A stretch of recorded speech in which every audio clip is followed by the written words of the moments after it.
What's going on, everybody? Welcome back to episode 13 of the Silver and Gold. I'm Josh, And I'm Mike.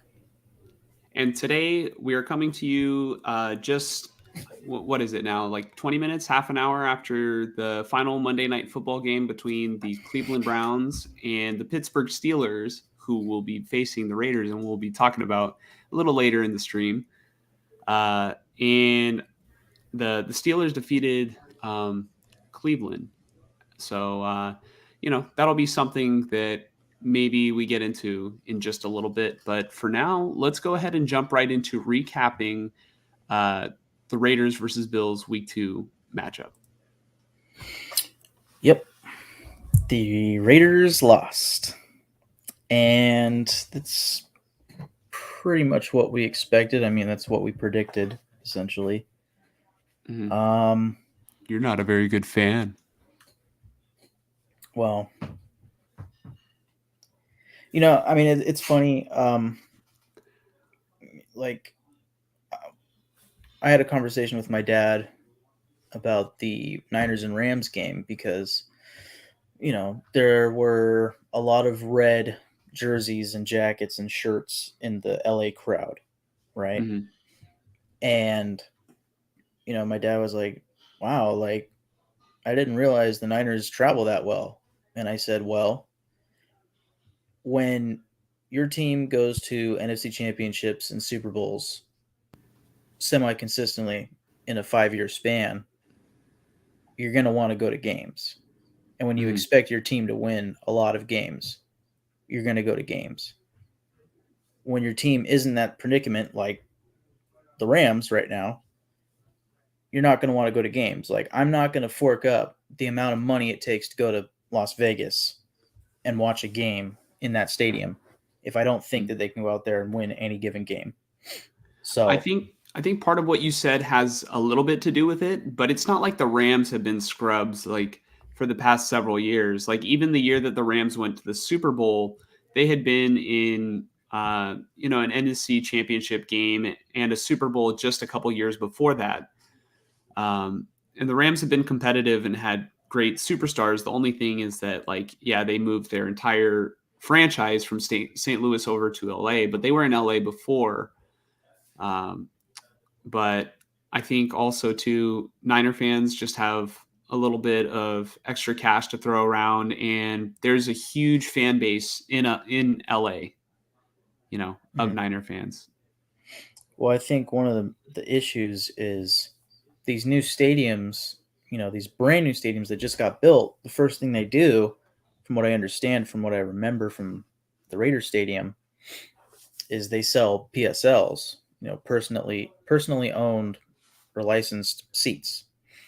Um, and you purchase that seat or multiple seats for tens of thousands of dollars and you get season tickets, but they're your seats. You're not going to not have them until you give it up or whatever, but you're paying for like probably at least 10 seasons worth, right? It's like front loading money to help pay for the stadium. I'm assuming that's what it's for.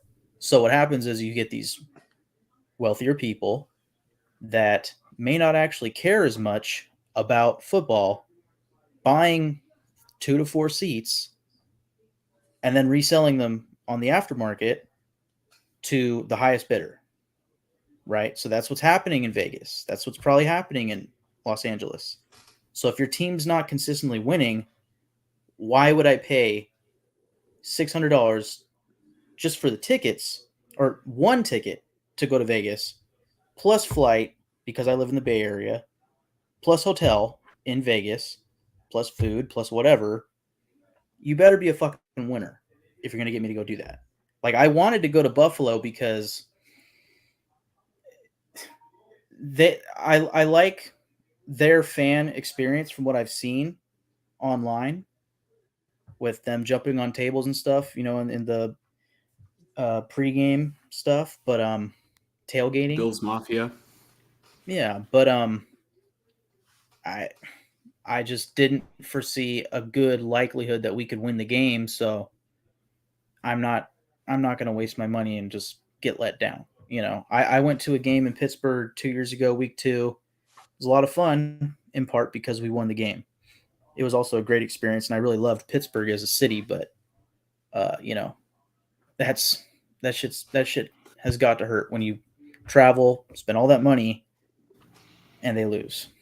So Mhm. yeah, that's going on a massive tangent. That's besides the point. I just yeah, I think my biggest point was I was highly considering like months ago, like man, I'd love to go to that Bills game because other reason, the Bills are getting a new stadium soon, and maybe the next time the Raiders play them in Buffalo, they're going to have that new stadium, and I'm just going to go, well, I'm not paying that much money for it, you know. Yeah.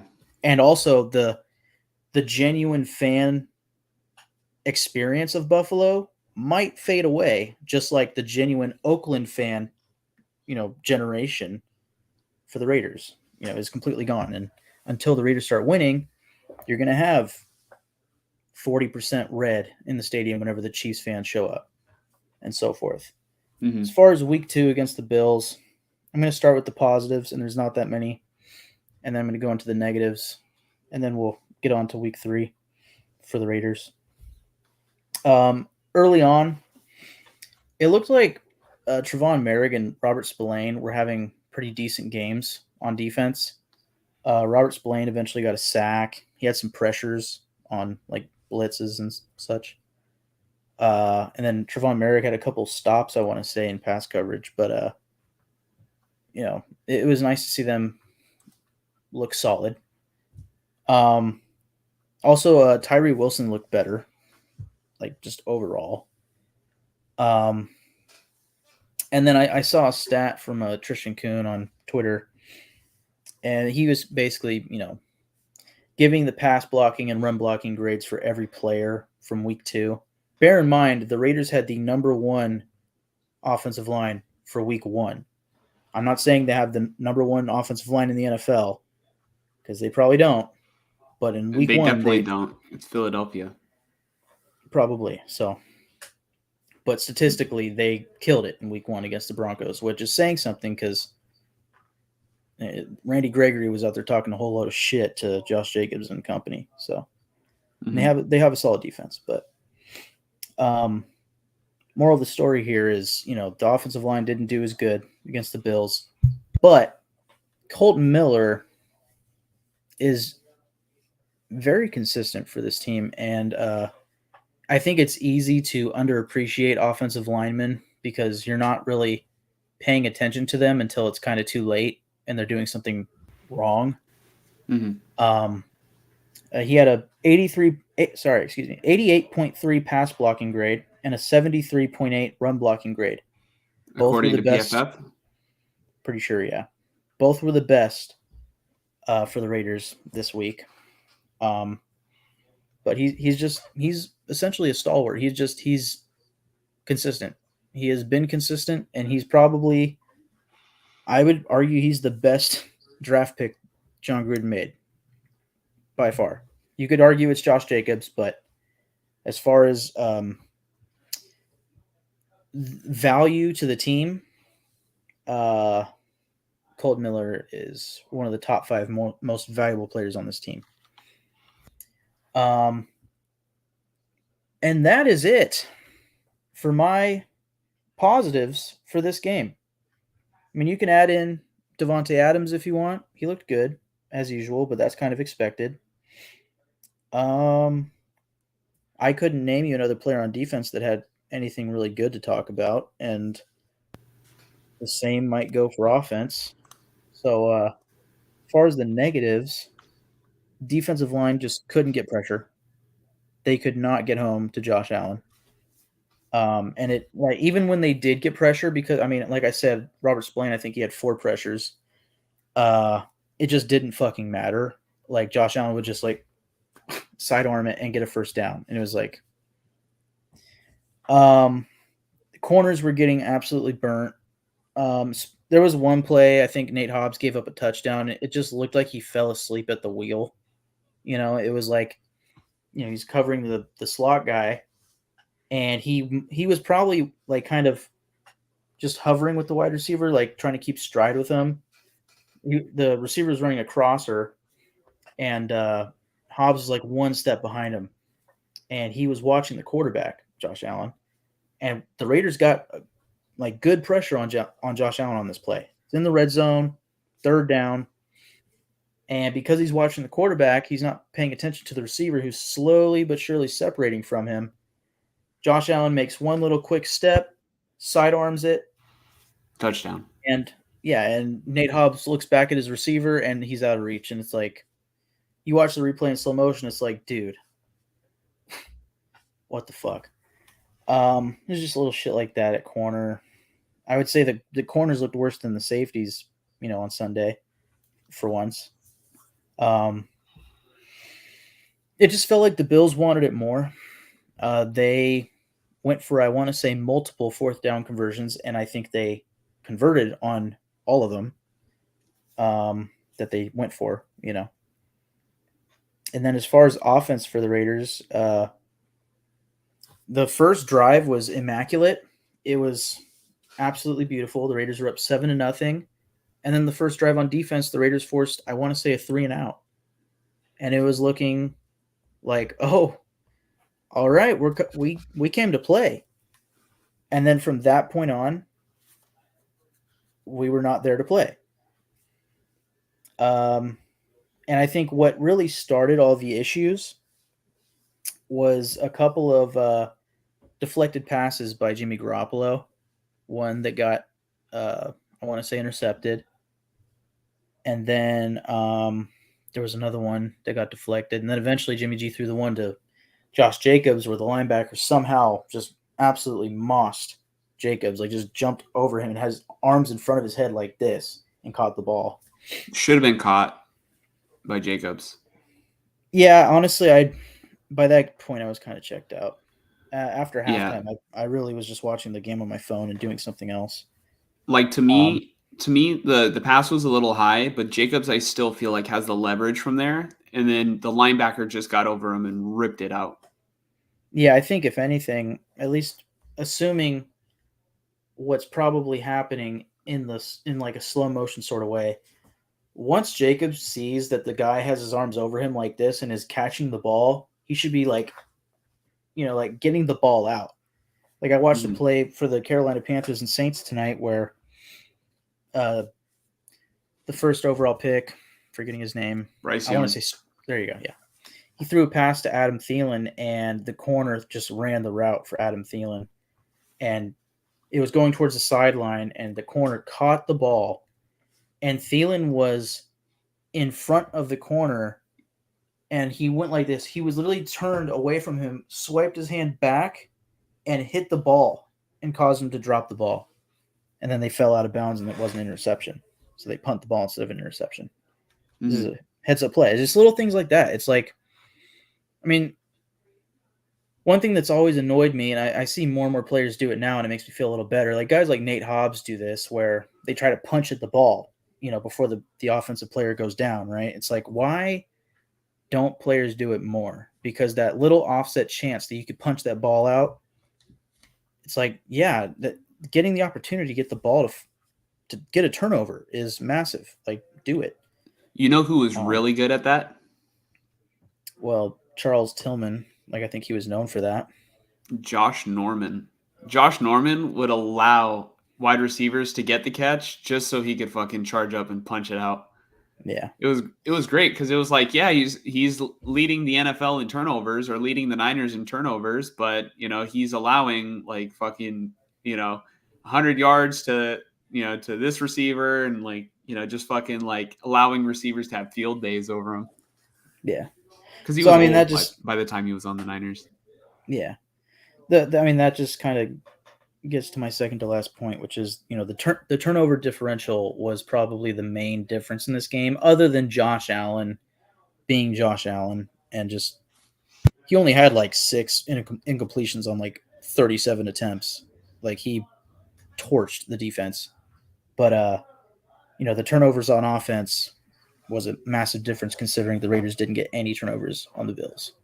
And then lastly, Josh Jacobs, I would pull up his stats, but I don't even care. He went for negative yardage on like 9 attempts. I want to say it was -7 for 9 attempts. I could be wrong, Hmm. but He had, I yeah, think it was nine rush attempts for -2. yeah, -2. But um, yeah, that can't happen. And really, I mean, I think it goes hand in hand between Jacobs looking rusty and I think mostly it was the offensive line not pass or run blocking very well in this game. Um, they just looked off. And then the Bills defense, I mean, Ed Oliver was just blowing up plays early on. It was kind of tough to watch. Hmm. So that's all I have for the Bills game. I Hmm. It was a loss that was expected, so I wasn't too emotional over it. Um, but that's not the way you want to see your team go down. Like I'd rather see them fight until the end, like say that Steelers and Browns game or something like that, Hmm. or just week 1 the way that came down to the wire. Like if you're going to lose, at least be in the game. Like when you get killed like you do against the Bills, it makes you feel like, oh, well, all the media and all these people that just expected the Raiders to be absolute shit this year were kind of right, and this is who they are. And I don't think they are that team that played this past Sunday, but more I'm more confident that they are that team most likely when they face teams like the Bills or the Eagles or upper tier top 5 to 6 teams in the league. When they face a juggernaut, they're not going to be able to hold their ground. And I'd like to see this team make the playoffs, but if they're that type of team, I'd rather not win many games. And that's the thing I said on the first podcast was if we're just going to be middle of the pack, barely getting by and getting a couple wins and end up with 7 or 8, and then get the 14th overall pick and get an absolute nobody that does not change this franchise for the next 10 years. I don't fucking want it. Like, if we can make the playoffs, let's do it. If we can't, I I hate to say it, but I would rather tank. I would much rather tank and get a top tier quarterback that can change this franchise rather than sit through this bullshit for the next 5 years. So real quick, I want to get to, sort of talking about a couple things that you said, and then I'm going to get to some comments. But what I want to say is, based on what you just said right now, um, if let's just say you had the 14th overall pick, I mean, what pick did you guys get Colton Miller with? The I 15th want pick? I want to say it was the 15th pick. They traded back So, from 10th. so you said that you don't want a nobody in the first round, Mhm. right? I don't want Uh, a guy who's not going to change this franchise. so I shouldn't Colton say Miller has nobody, at but least been a decent starter, and you just a couple minutes ago, like at the beginning of the segment, said that Colton Miller was the best draft, arguably the best draft pick that John Gruden has had. And I want you to clarify, Mike. Are you saying that Colton Miller is the best draft pick, period, that John Gruden has had, or the best first round pick? I meant first round pick, the best pick that he Okay. had. Although the way that I feel about Gruden and Mayock was the first round was Gruden, unless it was a defensive player, and then Mayock probably had a lot more say in the scouts and whatnot. So I think Cleveland Farrell, for example, was a Mayock guy, and their Mhm. plan was to get Farrell in the draft. And when Boza and Quentin Williams weren't there at 4, they said, "Well, nobody's calling up to trade up, so we're gonna have to take our guy." Um, but offensive players, I think, were definitely Gruden's guys in the first round again. So Jacobs, Colton Miller, um, Henry Ruggs, and I feel like there's probably another one that I'm forgetting. But oh yeah, Alex Leatherwood. So but yeah, I think as the rounds went on, you got more towards the Mayock and draft scout guys, and that's where you find yourself a Max Crosby, a Hunter Renfro, That's Foster that's what I was Moreau. gonna get to. I was gonna say, there's no way that Colton Miller is anywhere near as close as a great pick as Max Crosby was. No, Like no, not at Max all. Crosby, solid starting tackle in the NFL. I mean, Yeah, did I say Max Crosby? I meant Colton Miller, solid starting tackle in the NFL. Max Crosby is all pro, all pro pass rusher at one of the premium positions in the NFL. So I just wanted to clarify that you knew what you were saying, and I figured you would change your mind if I reminded you that you overlooked Max Crosby. yeah, no, I meant first round pick, but no, it's a good Mhm. clarification. I think, but that also kind of goes hand in hand with this, which is like I don't want Max Crosby's prime To and go to even Colton waste. Miller's to go to waste. Like I think it, if Jimmy G can't take them to the playoffs in the next 2 years, you just wasted the last of Devonte Adams' prime. He's going to dwindle down into a like a late career. I don't want to say Julio Jones because he really fell off, but you know what I mean. Like once Like they a Randy turn past, Moss. yeah, like once they turn past like 32, it's just it's over. Randy And, Moss, AJ Green, like yeah, yeah, I was gonna say like Roddy White, just players DeAndre like that. Hopkins right now. Yeah, that's a good example. Um, but I mean, the nice thing about Devonte is he's already like 30 or however old he is, like, and he's still.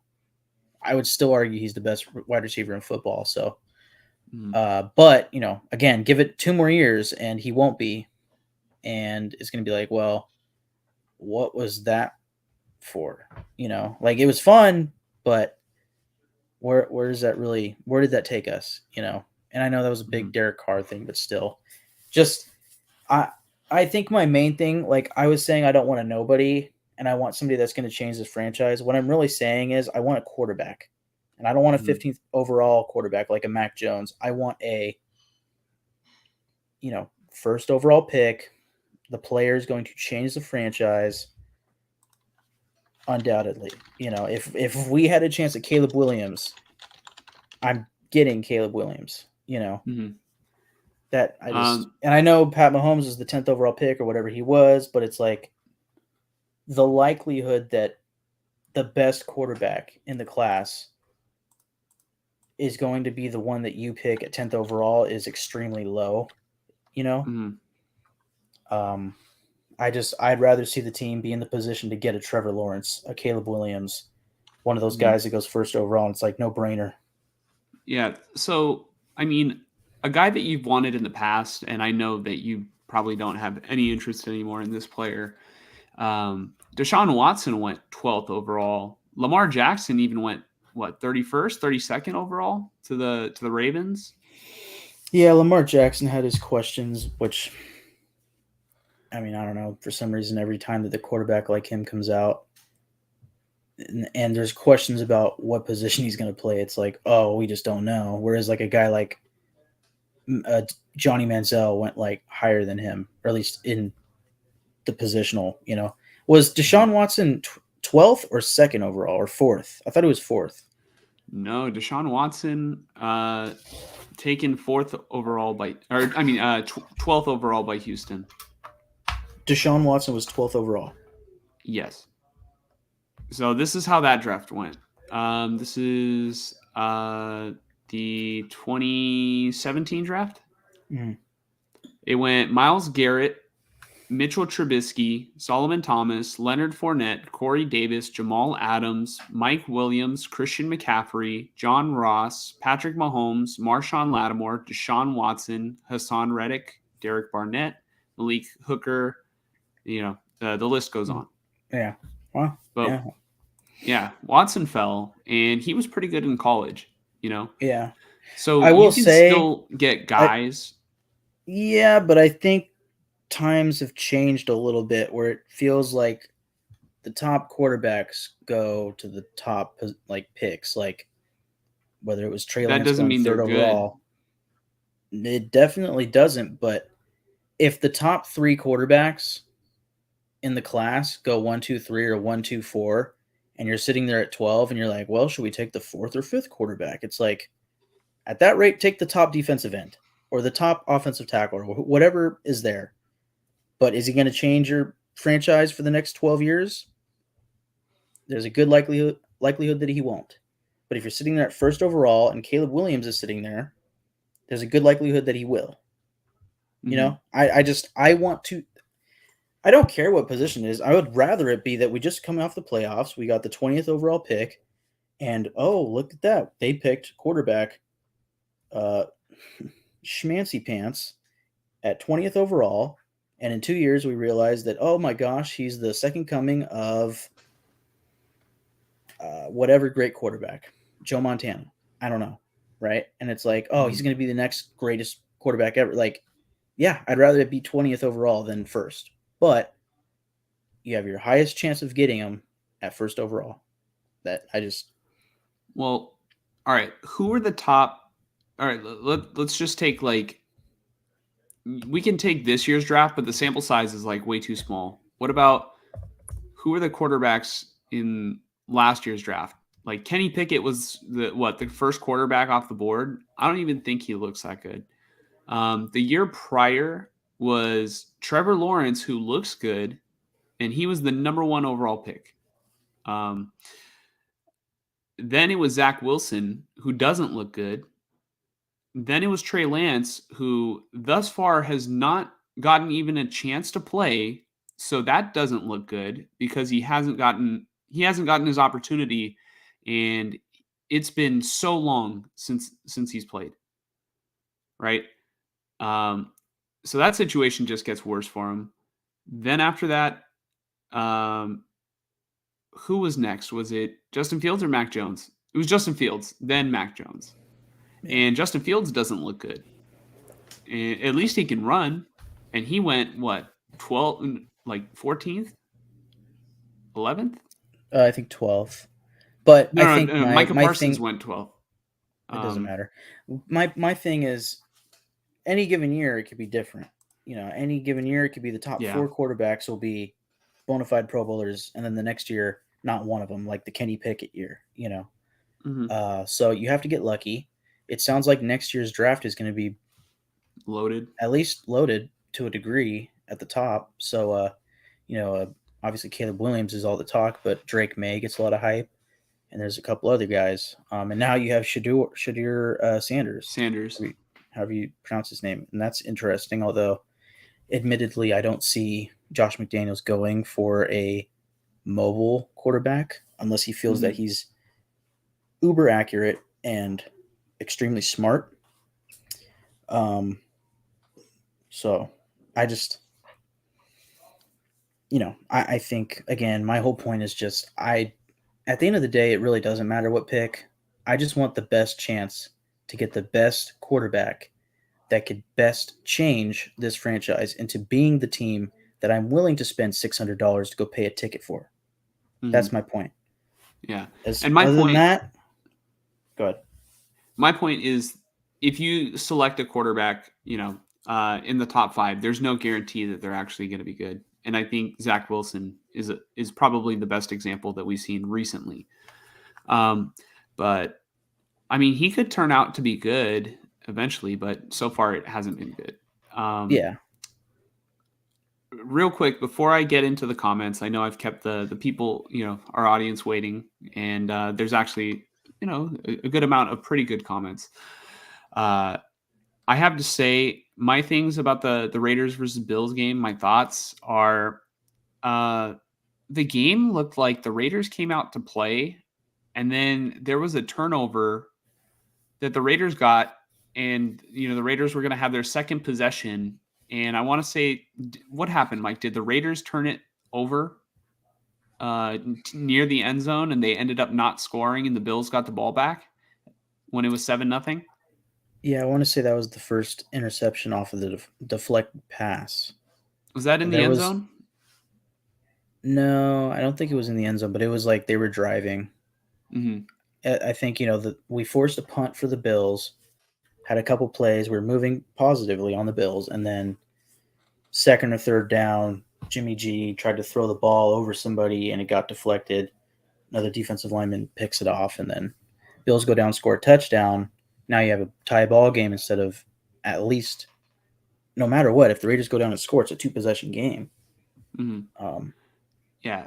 If the Raiders would have scored that, I feel like the game maybe plays out a little bit differently, and the Raiders are able to play more at their pace. Like I mentioned last week, that in order for the Raiders to win this game, they were going to have to come out and set the tone of the game. Being up 2 touchdowns on the Bills, I feel like the Bills, I don't know. It seems like there's some turmoil there, reportedly on the Stephon Diggs front. I know he's a pretty emotional player, but not turmoil to where, he'll like walk out on the team or anything, but just like, Josh Allen looked, just a week prior looked, phased by the New York Jets, and like the spotlight was maybe, I mean, it wasn't too big for him. We've seen Josh Allen in like bigger moments, but he was just turning it over, and the Jets actually have a good defense, whereas the Raiders don't.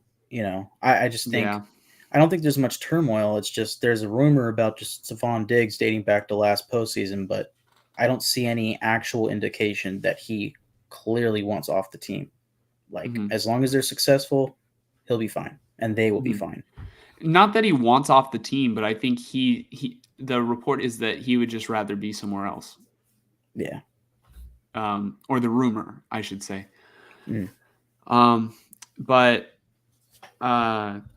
Yeah, I think that, after the Raiders missed that opportunity, the Bills were just relentless and the game got out of hand.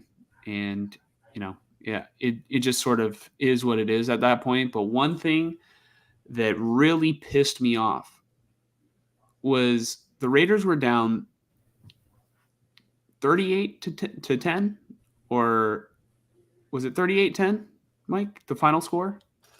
That sounds about right. Maybe 34. They were down 38-10 with 3 minutes left, and they still have their starters in there, and fucking, Jimmy Garoppolo throws it into triple coverage, and Davante Adams gets knocked out of the game. Josh McDaniels, you're not gonna come back from 28 points, down 28 points with 3 minutes left. You live to fight another day. Get your stars out of there. If Davante doesn't play next week, you're not beating the fucking Steelers. This is like fucking think, McFly. Like it's a little inexcusable. I feel like you're already thin at wide receiver, because there's no guarantee that Jacoby Myers even would have played against the Steelers, because he's still in concussion protocol. Now imagine you add another guy on top of that, and then you're left with Hunter Renfrow and Michael Mayer and whoever else, right? So I think Josh McDaniels, he's got to make those adjustments to where if the game is out of reach, whether it's one way or another, you probably want to pull the guys that you're going to need the following week out. Luckily, it seems like Davante Adams is fine. Yeah, it sounds like he's not, like he doesn't have a concussion, so yeah. But I mean, other than that, I think I'm ready to move on. That was just something that stood out to me and pissed me off, because I'm like, it's so stupid and avoidable. So I'm going to go ahead and take comments. Fonzie says, "What's up, guys?" Fonzie, thank you for tuning in again. We really appreciate you checking us out, multiple times, coming here and sharing your thoughts. And Fonzie said, man, because I think we were talking about the draft picks that Gruden has had. Fonzie also said, the Raiders started good. I thought they'd continue where they left off, and they did until the coverage started breaking down. Yeah, that was a story of the game, pretty much. Josh Jacobs disappointed for sure. Oh, that's another thing. Yeah, Jacobs was bad. Mike, remember when I brought up to you that Josh Jacobs didn't look the same to me?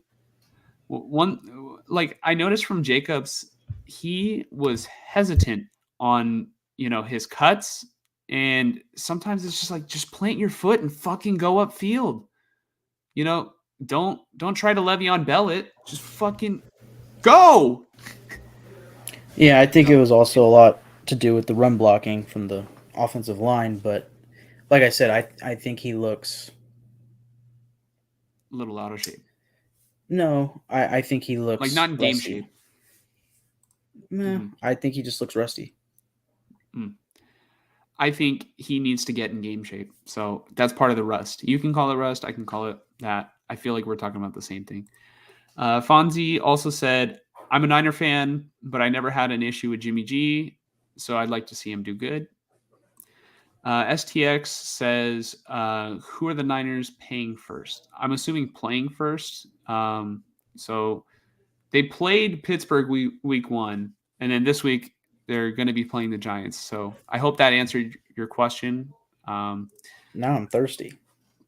yeah, The Dutch with Bros. the Slurpee, was that?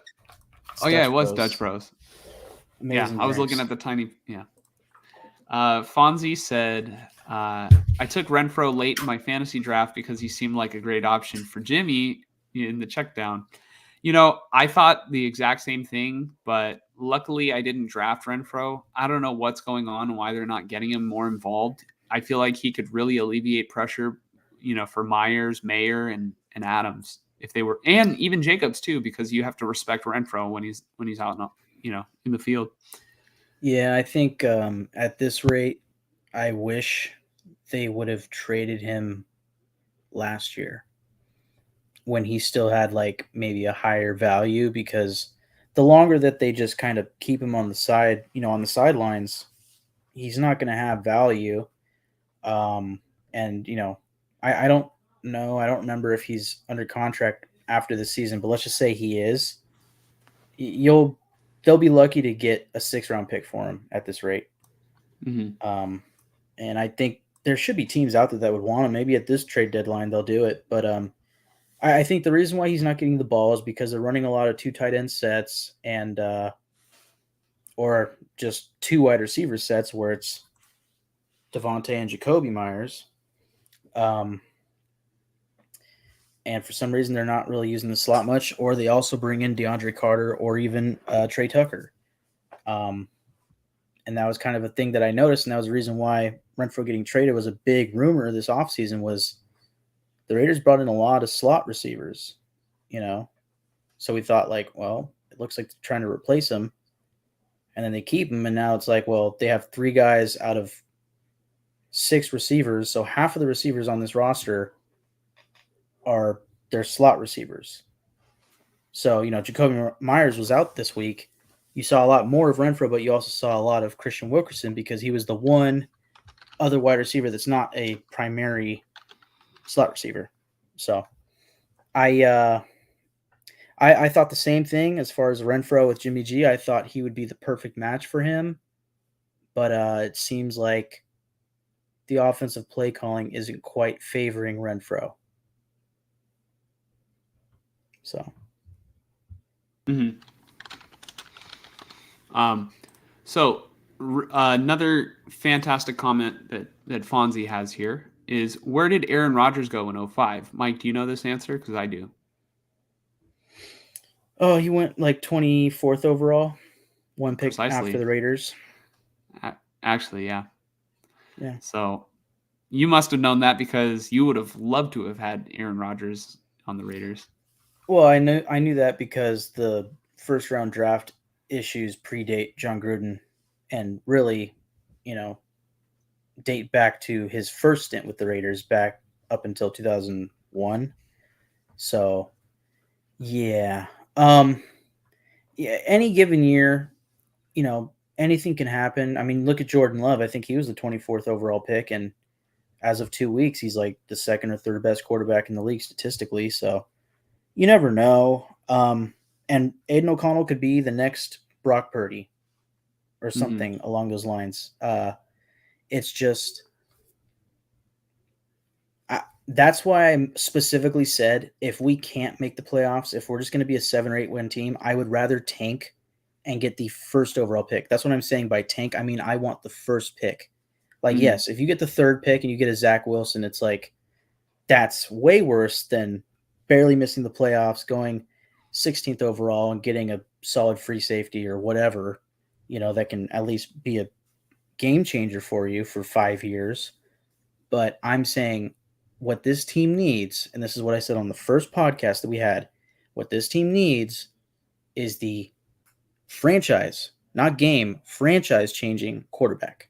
They need the Mhm. franchise quarterback of the future. They need the Josh Allen.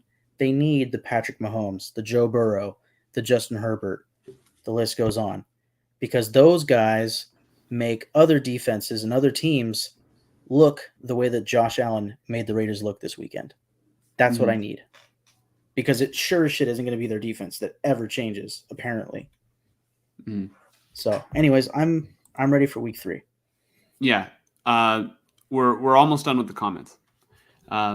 So Fonzie feels like the Raiders came out to play. And then he said same as Bosa. Yeah, I thought Bosa looked pretty good, even though he didn't record a sack. I don't keep up too much with Raiders news. It sucks that Renfro won't get a chance with Jimmy. Yeah, we'll see, because it looks like Renfro could get the Trent Taylor role that or the Trent Taylor Jimmy connection that was there on the Niners. And then Fonzie says every team needs a franchise quarterback, and I agree.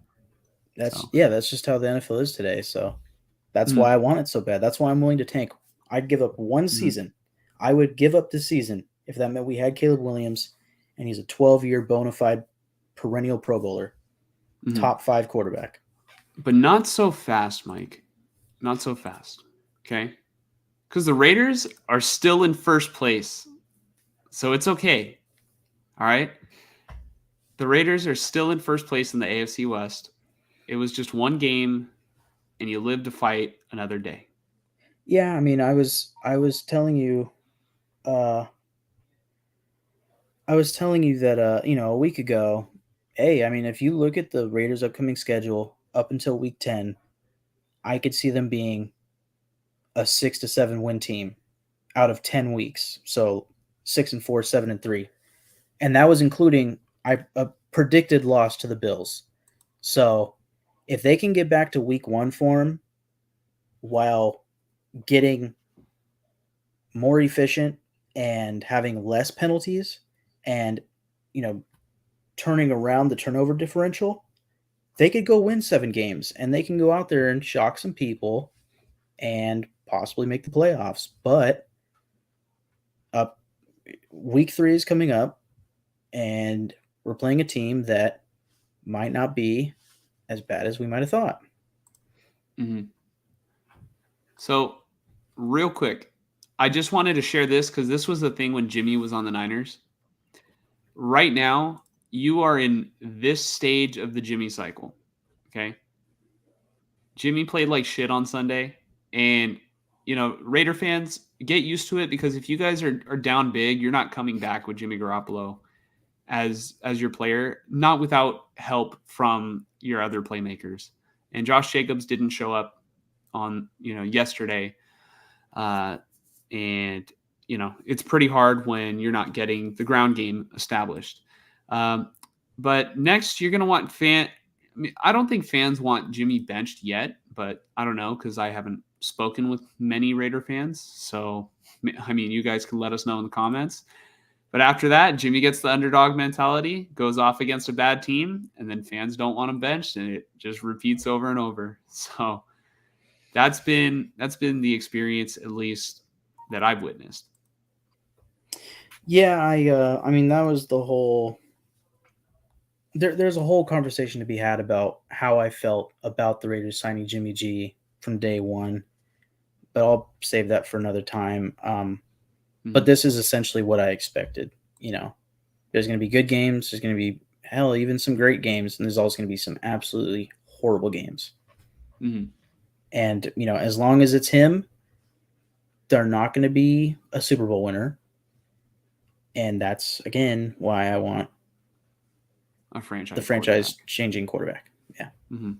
Now let's talk about a team that thought they were getting their franchise quarterback, and it's still yet to be determined. But they're playing the Raiders this week in Vegas. So the Raiders are going to be playing against Kenny Pickett, who is the quarterback I was referring to.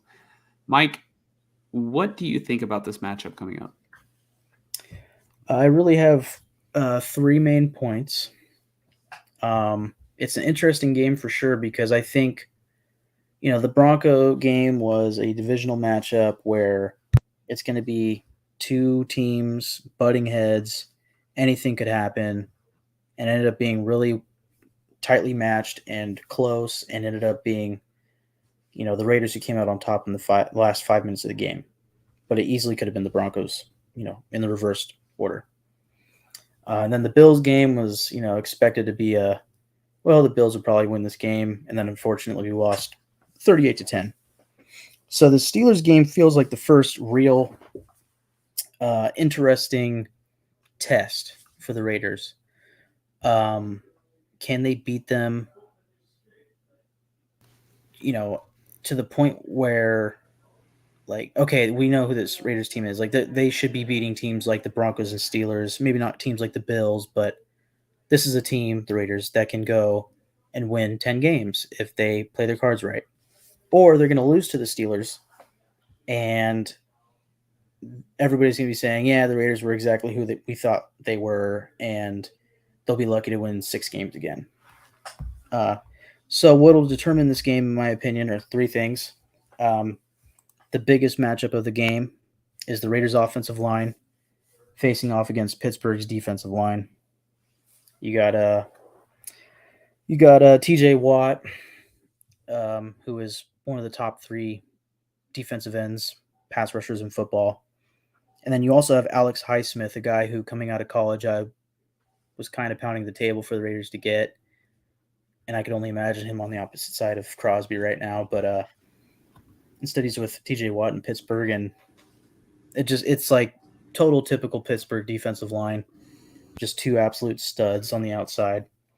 So you have that coming up against our O-line, who, all things considered, they've done really well against pass rush, but it's going to be a big test for sure for the offensive line. And then on the opposite side of the game, can Max Crosby and the rest of the defensive line get to Pickett? Can they get enough pressure and force enough force turnovers, force incompletions? Can the defense step up against this Steelers offense? They should be able to, but will they? And then finally, just something interesting. The Raiders defense, this is according to Mo Moten on Twitter, or X. The Raiders defense in 2 weeks of football are giving up 4.9 yards per carry. And that's, I think he said 23rd in the league, or 26th. So not the worst in the league, but not the best, that's for sure. Not the top half of the league. More towards the bottom. So if you give up 5 yards per carry to the Steelers, who, frankly, Najee Harris and Jaylen Warren haven't really been very successful at running the ball, if they get success against the Raiders, it's going to be telling. So, yeah, and then you pair that with Josh Jacobs' struggles and just the Raiders overall, their struggles to run the ball. If you allow the Steelers to run all over you and you can't run the ball on them, you're not going to win the game. You're just not. So, Mike, who do you think is going to win the game? It's on Sunday Night Football. I forgot to mention that. And it's the Raiders home opener.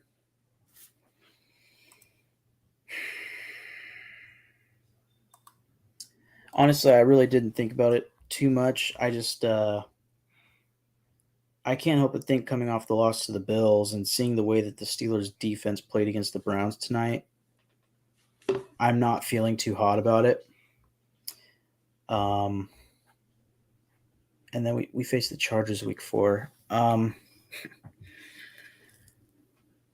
only thing that makes me want to say, and that makes me lean towards the Raiders winning this game, is because it's their home opener.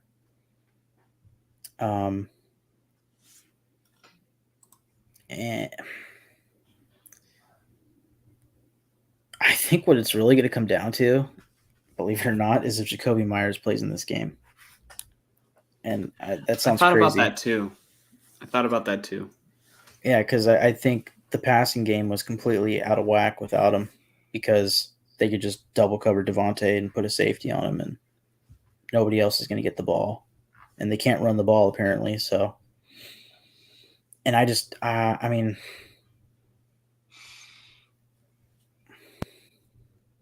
God, you know what? Let's save my prediction for the end. I want to hear what you have to say in your prediction. Okay. So I'm gonna keep it very blunt for Raider fans. I'm gonna go ahead and say this. This is my brutal, honest take of the game. I think this game can go one of two ways. Either it's either going to be Pittsburgh being really, I guess, sort of a force on defense. The defensive line is just going to give fits to the Raiders, for most of the game. I think it'll be close because, Josh McDaniels, he's had experience in the NFL, and I don't think, I don't see Pittsburgh blowing out the Raiders. Like, I think it's either going to be a close game and the Raiders lose, sort of a heartbreaker, or I think the Raiders pull out a close one. I really think it's a coin flip to me. But I'm gonna go ahead and take the Raiders because it's the home opener. I know the Steelers just played the Browns. Nick Chubb just went down. Prayers to Nick Chubb. And also it was a home game for the Steelers, and the Steelers knew that they had to win against the Browns.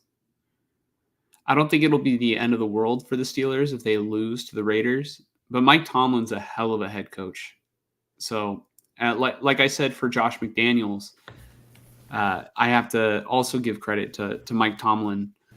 But I literally just watched the Steelers get the shit literally kicked out of them 2 weeks ago, and Kenny Pickett looked like fucking trash. So I don't even think Kenny Pickett really looked that good tonight. I think they would have lost to the Browns had Deshaun Watson not fumbled and the defense scooped and scored. So if the Jimmy G cycle teaches us anything, it's that he's got the underdog mentality. Right now, I think they're underdogs on betting wise by 2 points.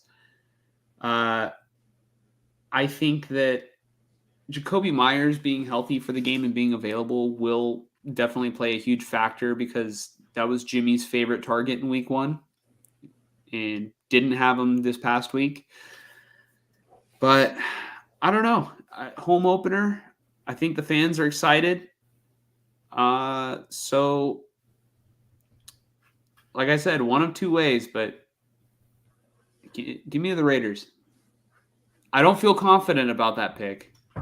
So I'm saying it right now. It's close, but that's my pick. Yeah, it is close. That's why I had to wait on my decision, and I'm still unsure. I think because it's Vegas and because it's prime time, and I don't know what it is. I feel like every time the Raiders play on a primetime game at home, it's just an absolute as dramatic as can be. That's what I'm saying. Raiders, it's going to be and close. The Raiders always pull out the win at the end. Like the Steelers defense is telling me to pick the Steelers, but the Steelers offense, I can just see the Raiders getting a bunch of stops, maybe a couple turnovers for once. And maybe the Raiders offense gets them off to a nice, start to the game. They get a little hot. They get maybe a 2-possession lead and they just hold on to it for the rest of the game. I could see that, but I could also see the Raiders getting overpowered. Like not overpowered, but like like a gentleman's ass whooping. Yeah, like out physicaled, if that makes sense. Like just the Steelers just beat them up. Not Yeah. like 38-10, but I'm saying like the Raiders lose a 3-point game because the Steelers defensive line just kept getting to the quarterback or the running back, and Like you know, a close, like a 3-point game that you're saying like maybe didn't feel close. yeah, like it just maybe the Raiders get the opening possession, they kick a field goal and they have that as the lead, and then the rest of the game, the Steelers get a touchdown, and from that point on, the Raiders never get a lead back in the game. Mm-hmm. So, question, Mike. So you're taking who?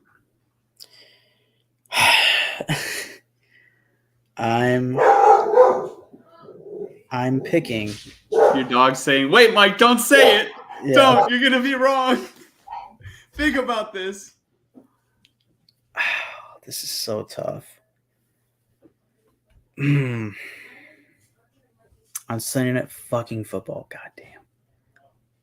Because this gives me vibes of like when they played the Ravens, just a couple years ago and beat the Ravens, and the Ravens were the better team than the Raiders. This also gives me vibes of when they played the Patriots last year, and Chandler Jones had the final play where he took the lateral. Yeah, I'm picking the Raiders. Picking the Raiders? I'll pick the Raiders. Yeah. Okay. I can see Josh McDaniels kind of being in his bag in this game, and the defense getting enough stops and hopefully some like interceptions on Pickett. Mm-hmm. I will say this too. One of the reasons why I'm picking the Raiders is because I feel like they have no choice but to win this game, because we went through the schedule last time and we went over like what the winnable games are. This is definitely one of those winnable games. And if the Raiders lose 2 straight, and like it's a new quarter, it's a new system, like having Garoppolo under center versus like having Carr. But man, that locker room is going to be vicious with, just. It would kill the morale if they started with 2 straight losses after a divisional win, and then going in against the Chargers, who are currently 0-2. I don't know who they face in week 3, but I doubt they lose a 3rd straight game, and if they do, they're not going to win a 4th or lose a 4th straight game. Like the Chargers are going to have their backs against the wall. Granted, if the Raiders lose this game against the Steelers, they will also have their backs against the wall. But that Chargers-Raider game is so interesting to me. But obviously, it starts with the Steelers game in week 3, and I'm really hoping they win, but I can totally see it going the other way. But this is a must-win for the Raiders, I think. Yeah, it is. I think, like I said, they're the first 10 weeks of the schedule. I see 6 or 7 games that are absolutely winnable, and that includes like the Giants and Jets, right? But not all those games will be won, but a lot of those games that can or should be won need to be won for them to, have a chance at the playoffs later. Like that's what happened last season. It was, blown leads on games that they should have won, and that was the difference. I mean, they lost 5 of those games and they won 6 games. So you add those 5 games or just give them 3. They have 9 wins. So give them 4. They have 10 and might make the playoffs. That's the difference. You have to win those games that you need to win. So, yeah. But let's take a couple comments and then we'll move on to, our next topic. But let's see right here. Fonzie was just clarifying. He said, my comment, same as Bosa, was saying how Bosa didn't deserve the money because he's had no sacks. Yeah, I think Bosa just, gets a lot of attention. Jacobs is on the same ship as Bosa. They need game time. I see Jacobs as a little bit different because Bosa got his big payday. Jacobs is still looking for that big payday. He just got, a little payday for 1 year. Like a little raise. Yeah, exactly.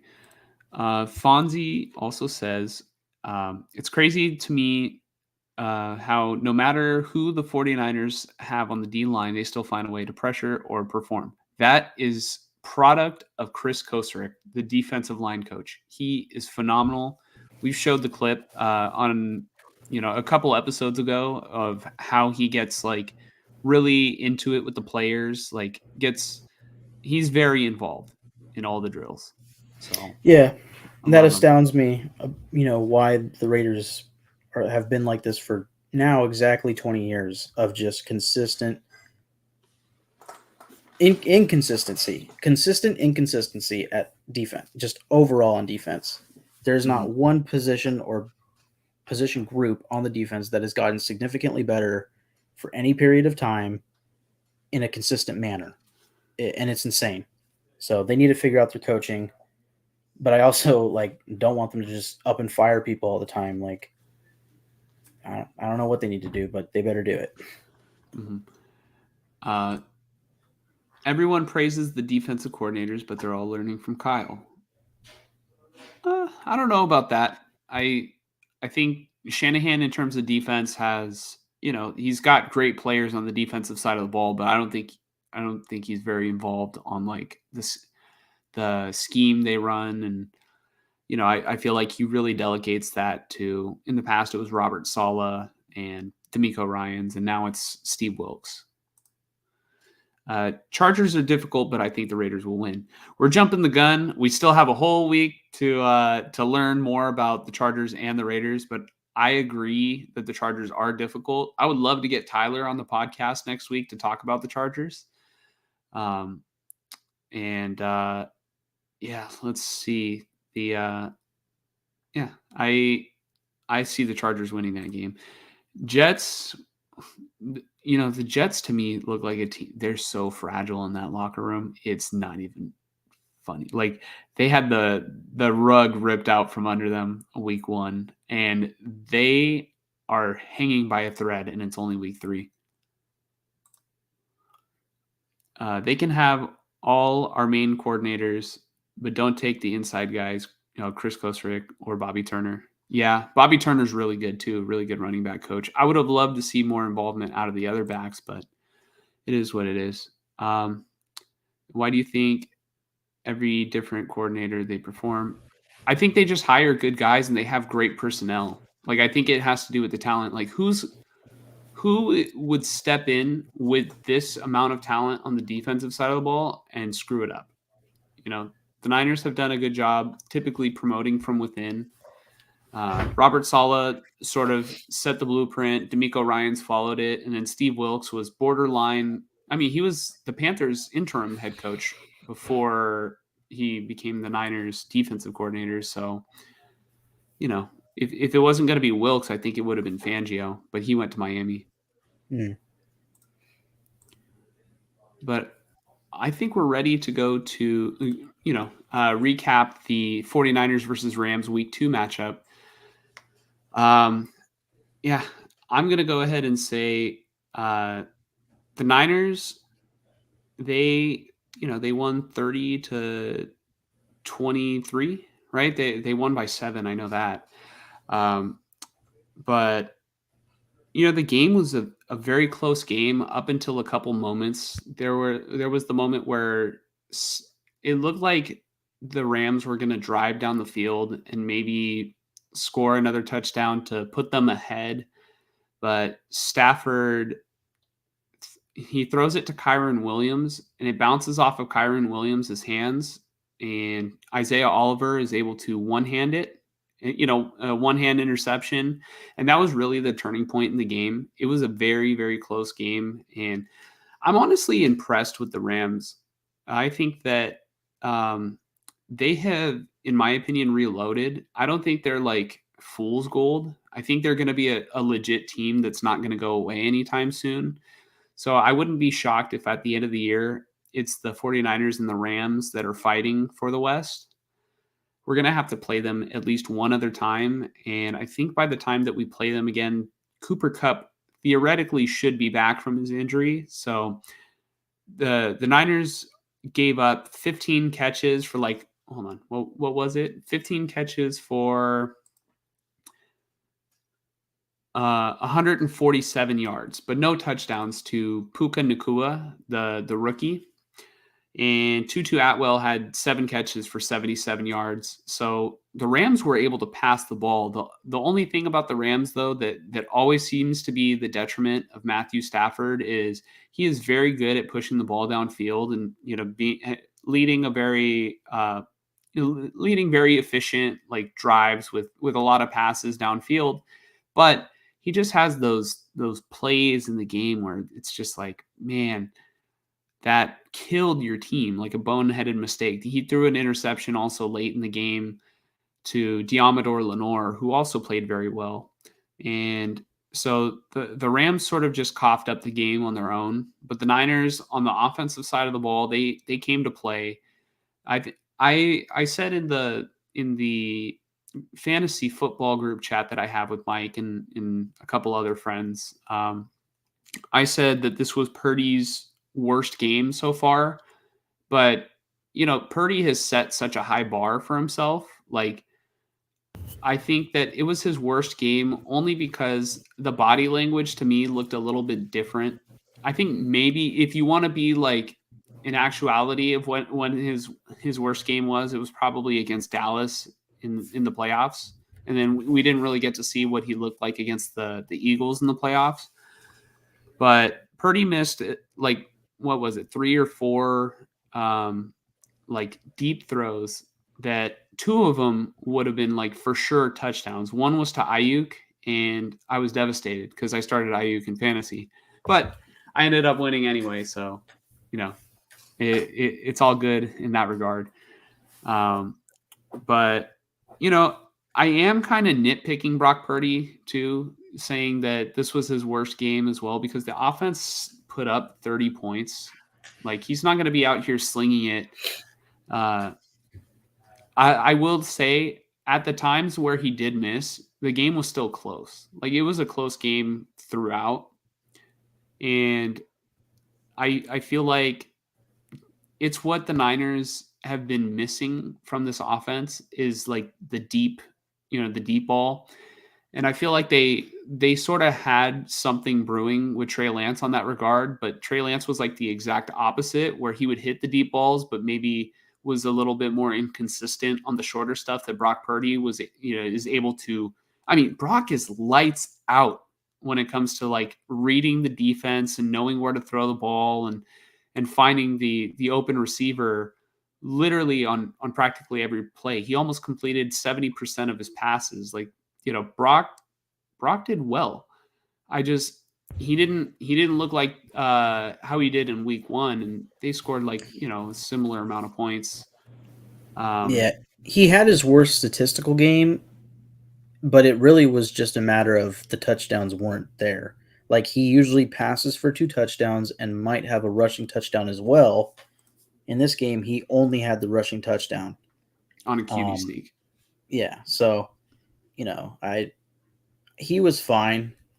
It wasn't like he threw a bunch of picks and lost the game for you guys. It was just statistically, it wasn't what it usually is, and that's fine. I mean, he's started enough games now where you should expect 1 or 2 of those. Like, oh well, it didn't work out for him statistically, but McCaffrey had a touchdown, and this guy had a touchdown, and that guy had a touchdown, or our defense got a touchdown or whatever, and you still won by 10 points and you scored 30.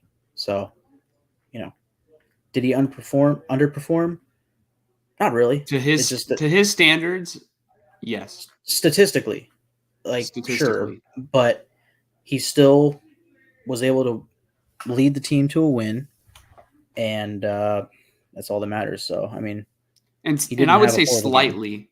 I would say he slightly underperformed because he still played very well, and the offense put up 30 points. So, like, literally, you could just chalk it up to me, like, if I am questioning Brock, like, it's just me kind of bitching about it. Like, I want him to make the throws that I feel like he should make, and I've seen what a missed deep throw can do to this 49ers team, late in a playoff game, right? We saw it in 2019 I hate to remind everybody of that.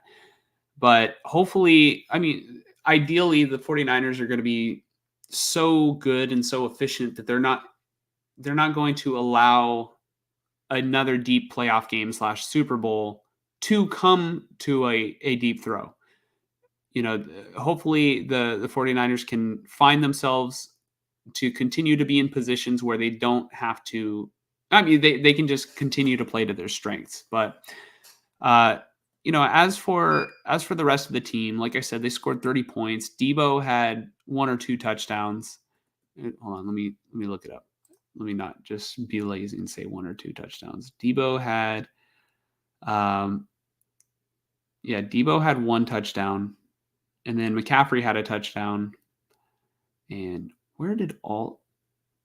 Oh, and Purdy also had a touchdown too. So, did Jake Moody really kick that many field goals? Let me take a quick look. Let's see.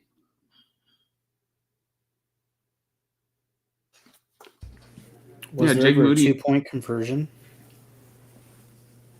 I don't think so, but Jake Moody had 12 points. So 12 plus 24, that's... No, hold on. I'm getting numbers mixed up. 12 plus 3 touchdowns, so... It's so late, I'm not doing math correctly. Mike, why aren't I doing math? Oh, okay, hold on. That's why. I'm getting confused right now because Jake Moody's extra points are tacked on to the touchdowns. I was like, 7 times 3 is 21, and then Jake Moody's got 12. I'm like, where the fuck did I go wrong there? Yeah, no. So Jake Moody's got 9 points off of field goals, and then you got the 21 from the other touchdowns. That's why I was like, I am not computing this correctly. So I'm sorry at home. I do have a college degree, but apparently I didn't study hard enough. At least not in elementary school, because that's what this is. But so Debo played pretty well. It was another Debo game. And honestly, every time the 49ers play against the Rams, we can probably expect that Debo is just going to have a big game because he is the Rams killer. And I don't think he likes the Rams. And, it's just every single time his number gets called and he fucks him up every time. McCaffrey he got every single carry, which is a little bit alarming because I would want Kyle Shanahan to maybe, when you're trying to salt away the game, the Niners have other also excellent running backs like Elijah Mitchell, Jordan Mason, Ty Davis Price. You would like to see it, at least Elijah Mitchell also get involved and maybe lighten the load on McCaffrey because you're playing a 17-game season and looking to save McCaffrey for February. But, the Niners won the game. The only injury that I seem to have off the top of my head was Brandon Ayuk was playing banged up. He was suffering like with a little bit of a shoulder injury or it could have been a stinger, but Ayuk might not play on Thursday. And I guess we'll talk about that in the Niners versus Giants thing, but I don't think it'll be a huge factor in that game because I think the Niners are stacked and are going to beat the shit out of the Giants. But let's see. I would have liked to see the defense maybe not give up as much slack to Puka Nacua and Tutu Atwell, but they got the job done and made the adjustments they needed to at halftime in order to turn the ball over. But I will say, I don't know if the adjustments are as apparent had Kyren Williams just not had the check down slip out of his hands and go straight into Isaiah Oliver's hands. It's a completely different ball game if the Rams go up there and it's just like continues to be a shootout. Like what it was looking like. Under the assumption that interception turned into points for the Niners and the Rams ended the game on a field goal, which was very odd to me. And then I found out later that the Vegas money line, or whatever you call that, was at exactly a 7-point Yeah, so that was kind of a interesting move by the Rams because there were 4 seconds left. Like if there were 8 seconds, I get it because maybe you kick it, 4 seconds roll off, 4 seconds are left. You kick an onside kick, you somehow get it, no And time then goes, you Hail get Mary. one Hail Mary. That makes sense. But when it's down 4, try to go for the touchdown. I just don't get the field goal attempt. But anyways, until I found that out, then I understood. But assuming that the Niners went and got points off of that interception, if you think to yourself, if the Rams went and got a touchdown instead, and you take away at least 3 points from the Niners, that's that's the difference at the end of the game.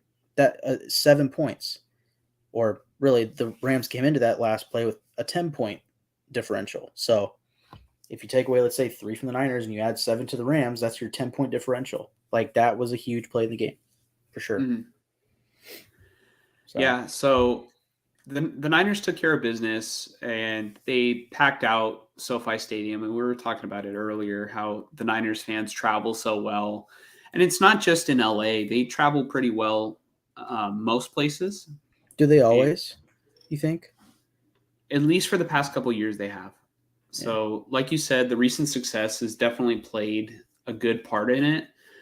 But the Niners have a pretty their fan base is everywhere, and I would say the Raider fan base is kind of similar too because I've Oh, I would traveled say to different it's. places and I've seen Raider gear in like the most randomest places, like Oh yeah.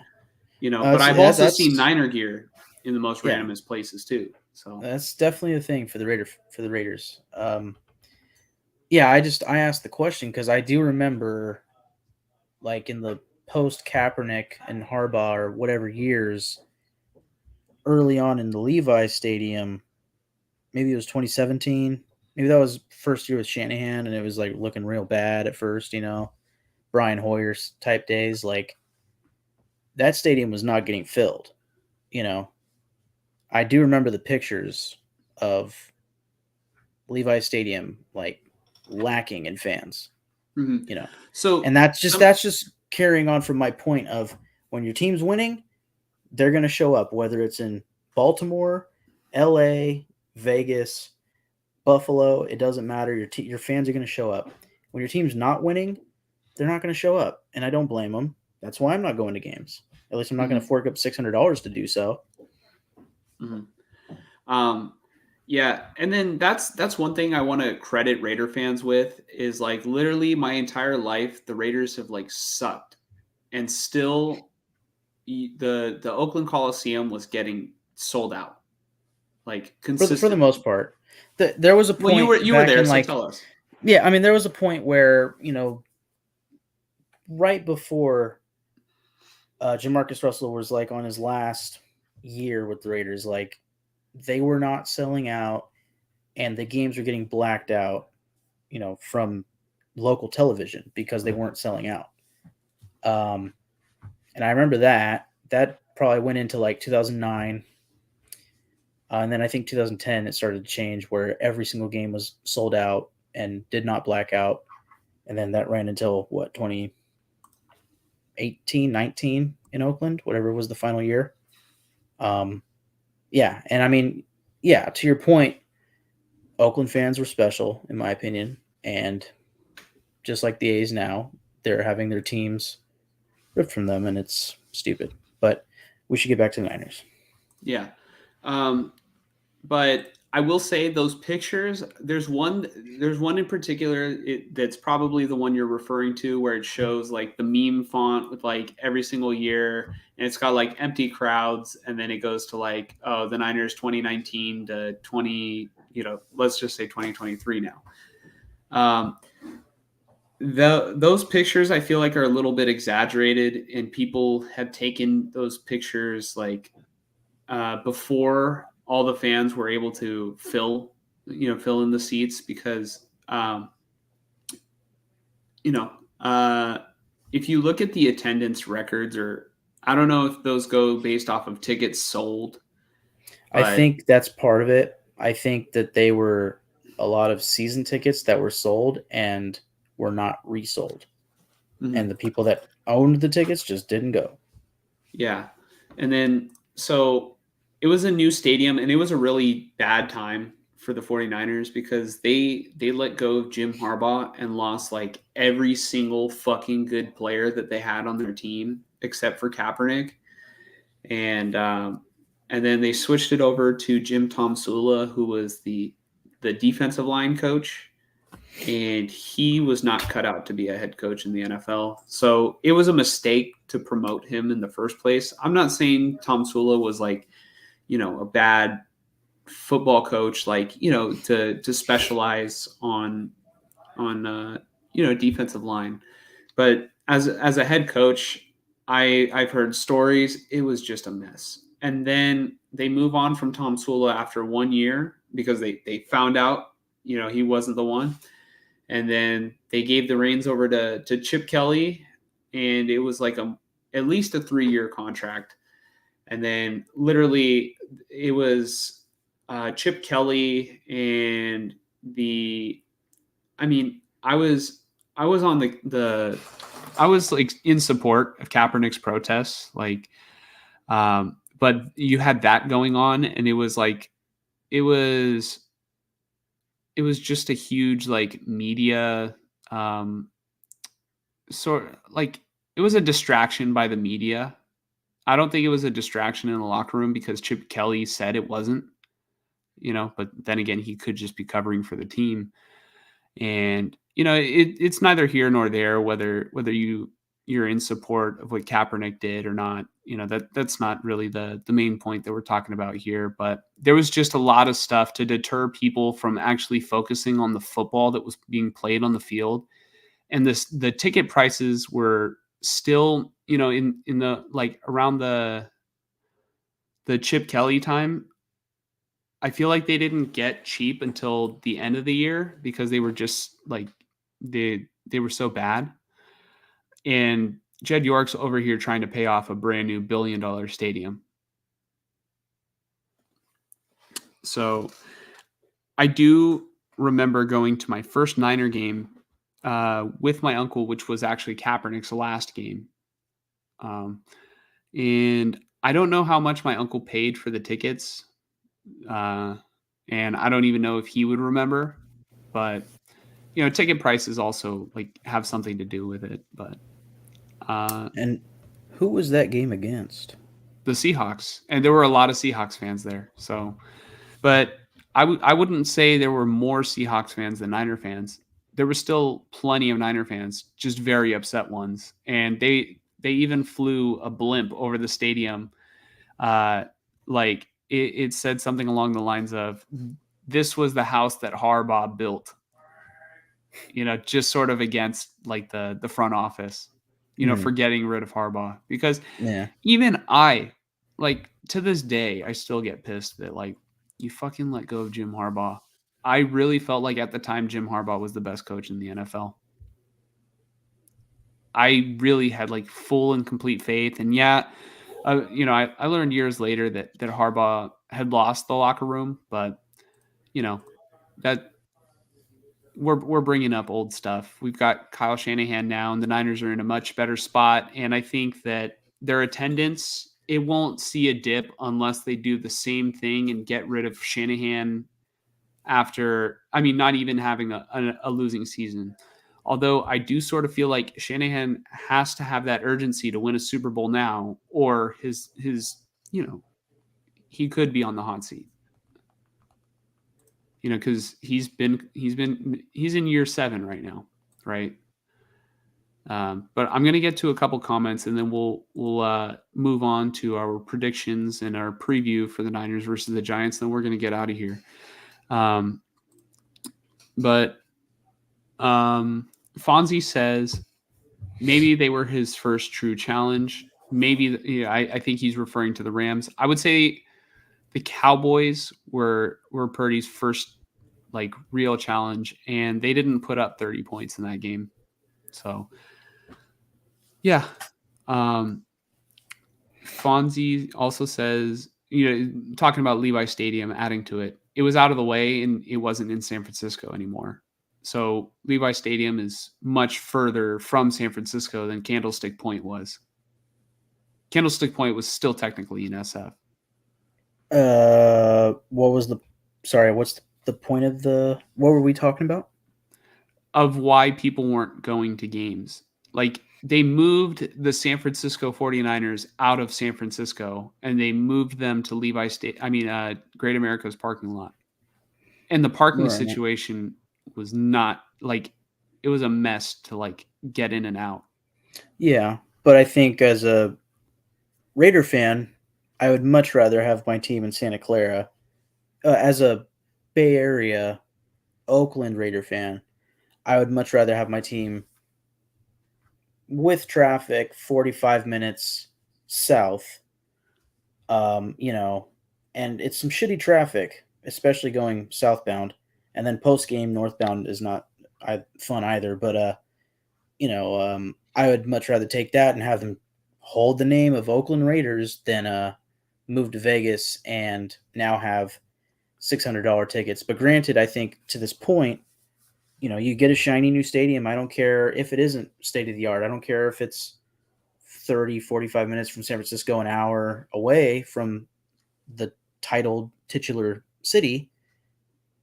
It's still the Bay Area's team. I'm Or I should glad say you said that. in the Bay Area. It's still a Bay Arean team that, I mean, now, they are, it's whatever, but, just, I don't see how that's going to make a difference unless you live north of San Francisco and it was convenient to go to San Francisco. And now it's like, well, shit, now it's adding literally a full hour to my already 30-minute drive. Then I get it. But,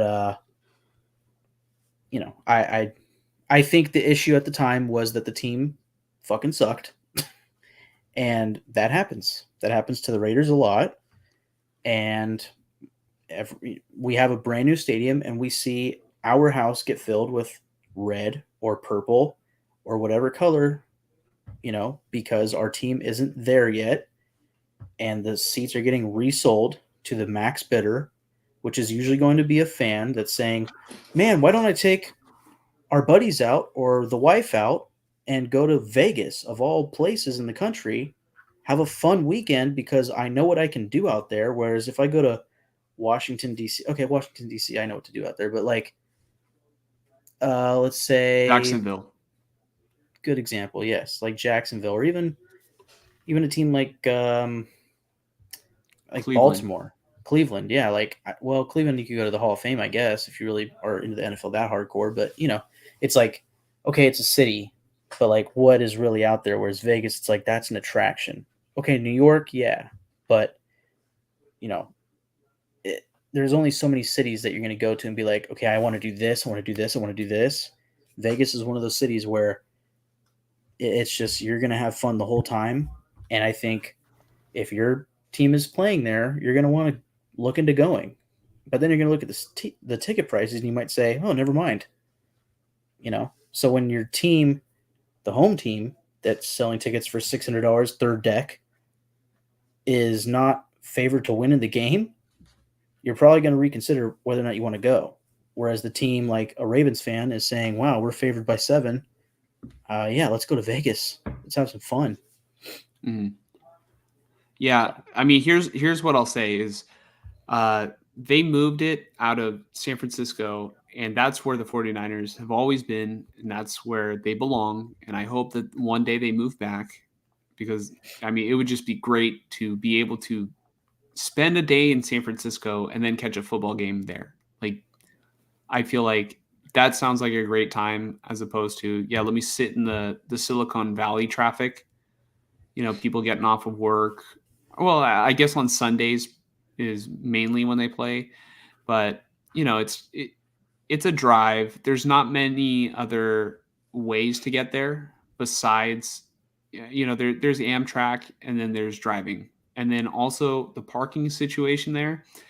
They're in Great America's parking lot, but they just charge way too much for parking, dude.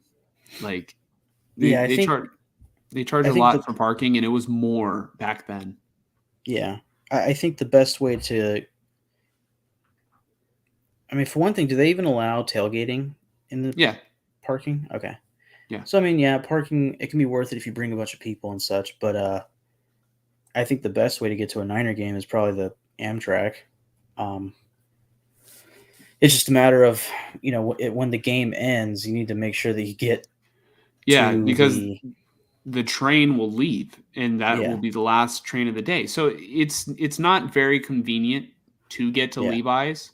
There's not a lot of options. And I hope that they move Bart out there, or, eventually the Niners, let's just say 20 years from now decide, hey, we want to move back to San Francisco. They can find a good plot of land to build a state of the art stadium.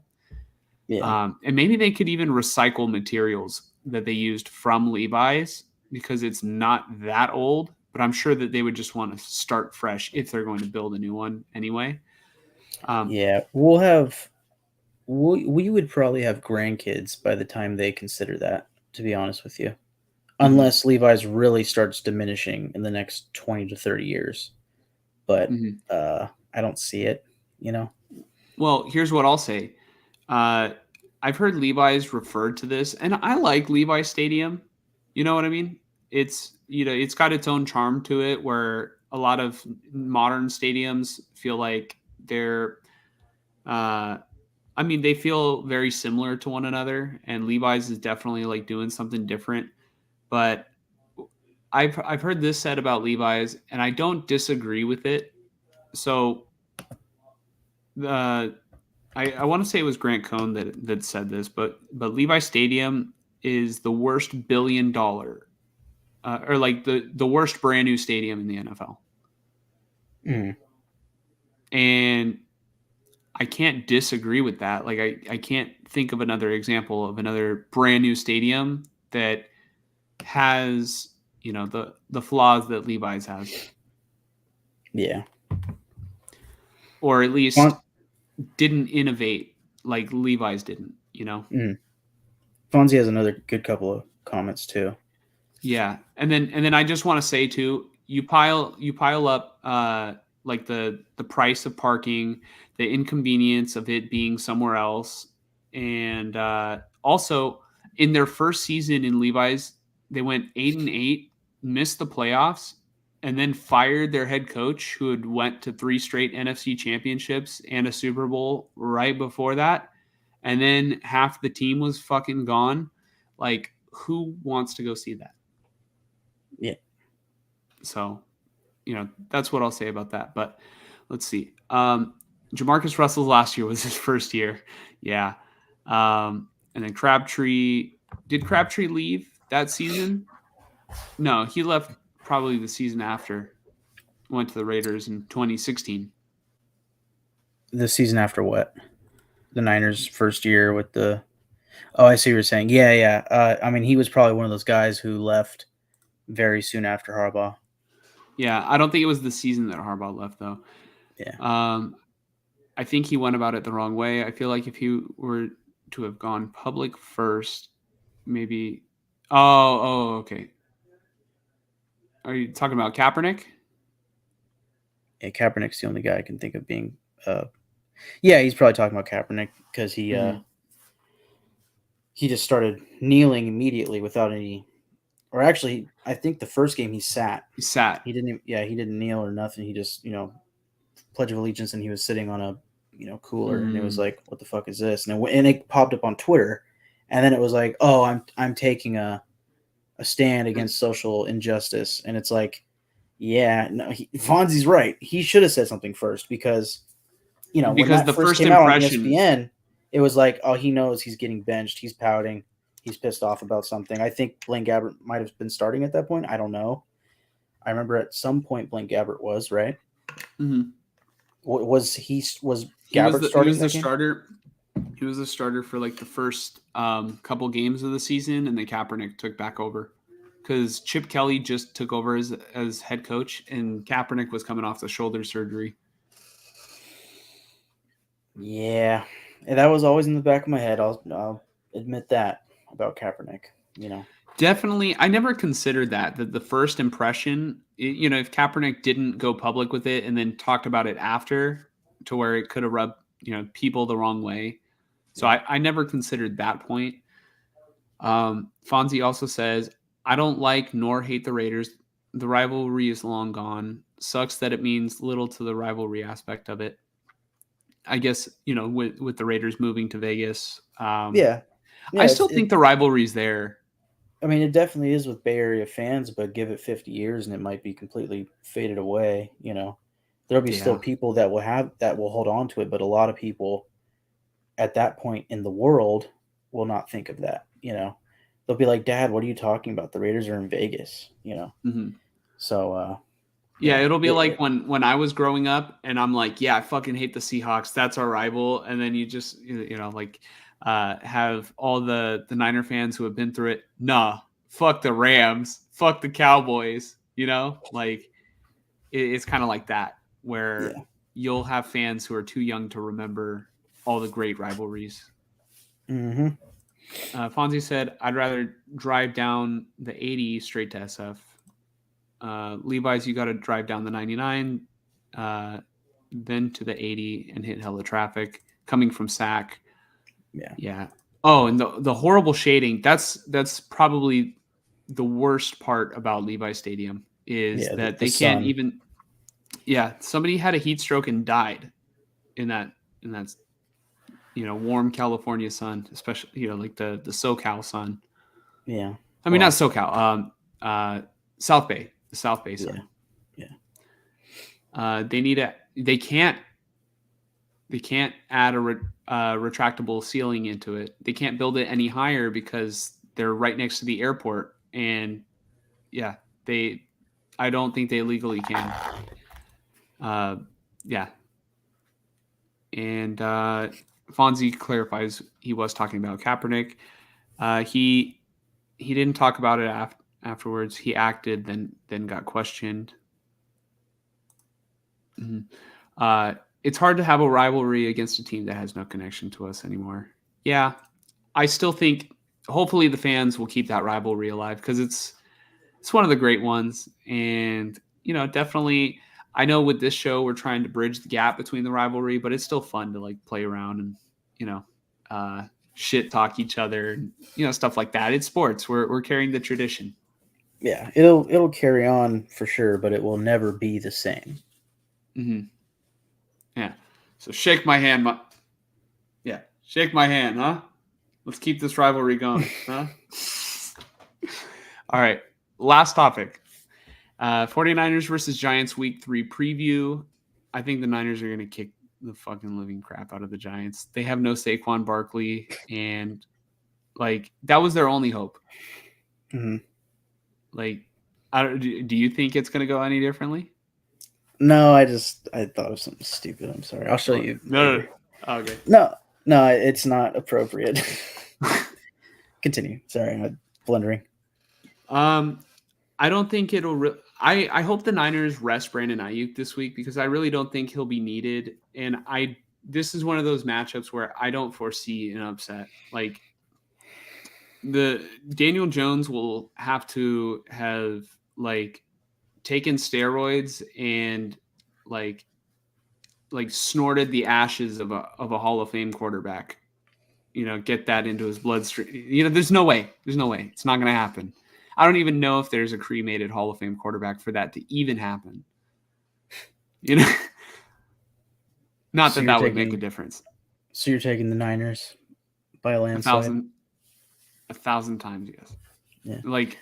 I really, it's Thursday night football. I think it could get ugly for the Giants. If the Giants make it a game, I won't be overly concerned because it's a Thursday night football game. It's you're coming off of Niners just played a pretty tough game in LA. But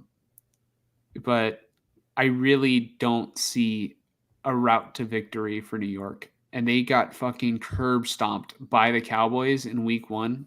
Granted, it was in the rain. But they had no business being out on that football field in prime time then. I don't think they have any business being out in prime time on the football field with the Niners just coming up. The Niners are the more physical team. The Giants' only weapon is Darren Waller, and he's battling through his hamstring problem. I don't know if it's like a nerve issue or if it's actually, soft tissue. But yeah, Daniel Jones is going to be running for his life. And I predict that Nick Bosa will get his first sack this weekend, or just in a couple days now, Thursday. Yeah, I think this is the Matt Breida revenge game. I have the Giants winning 31-3. All right, stop the video now. No. Not- No, the Niners are going to kick the shit out of them. I'm just hoping Darren Waller has a good game because I have him on my fantasy team. So, yeah. Yeah, I don't see much potential. I don't even know if the Giants will score a touchdown in this game without Saquon Barkley. It's just gonna. They already were not going to be picked by either of us, and then Saquon gets hurt and he's out for a couple weeks. It's not happening. There's no path to victory for the Giants. No, the Niners can literally. I mean, this is kind of my worry. The Niners can just double up Waller and just dare them to pass it to a receiver, and chances are Daniel Jones won't do good enough. Yeah, like I'm trying to see the scenario where the Niners lose this football game, or where the Giants would win this football game. The Niners would have to absolutely implode and knock on wood. They would have to be stripped down to their core.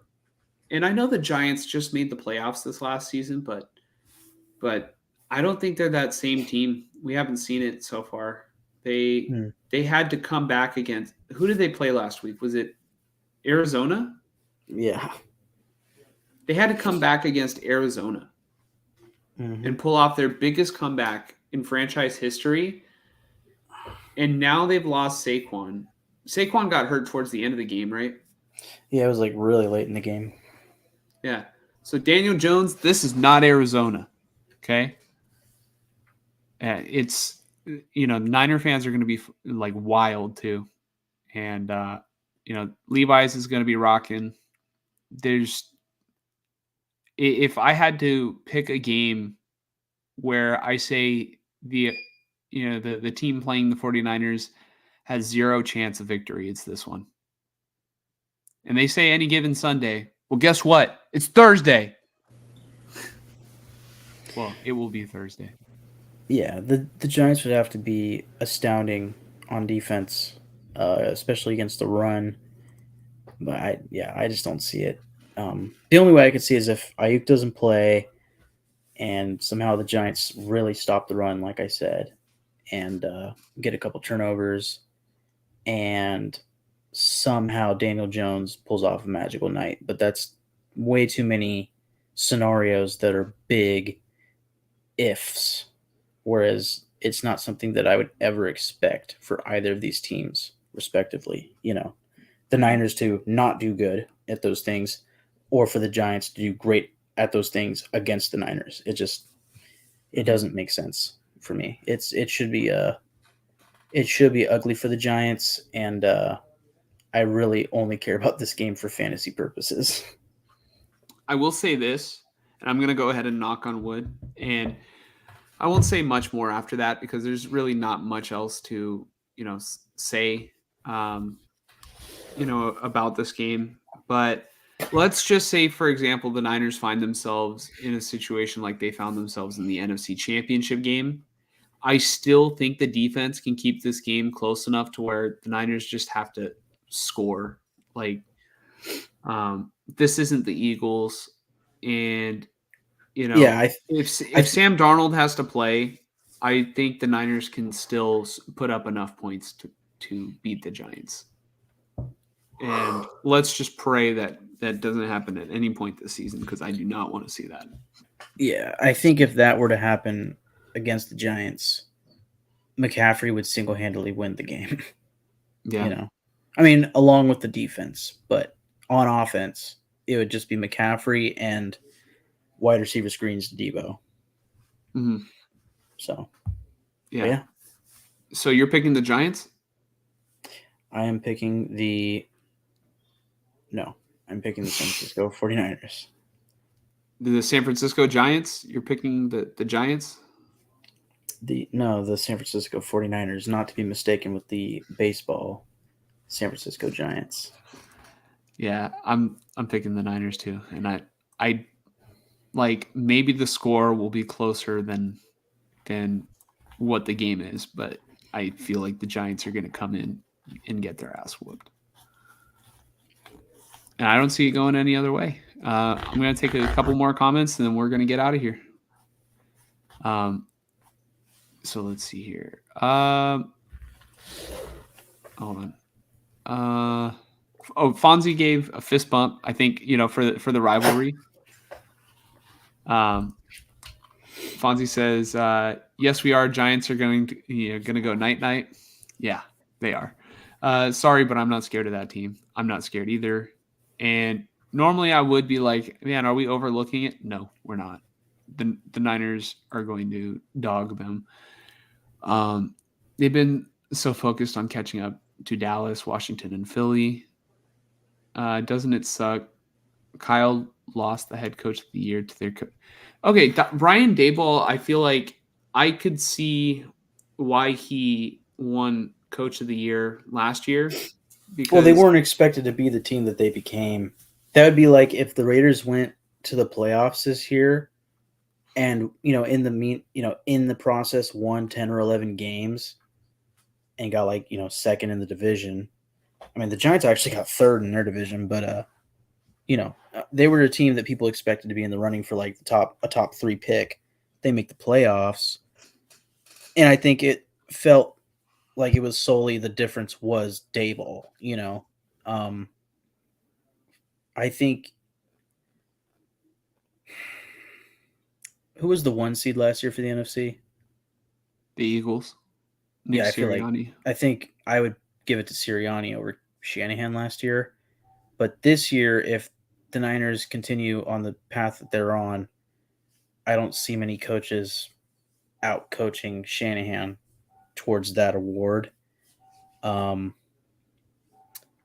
Yeah. But looking at last season, I think I would have gave it to Sirianni, if anything.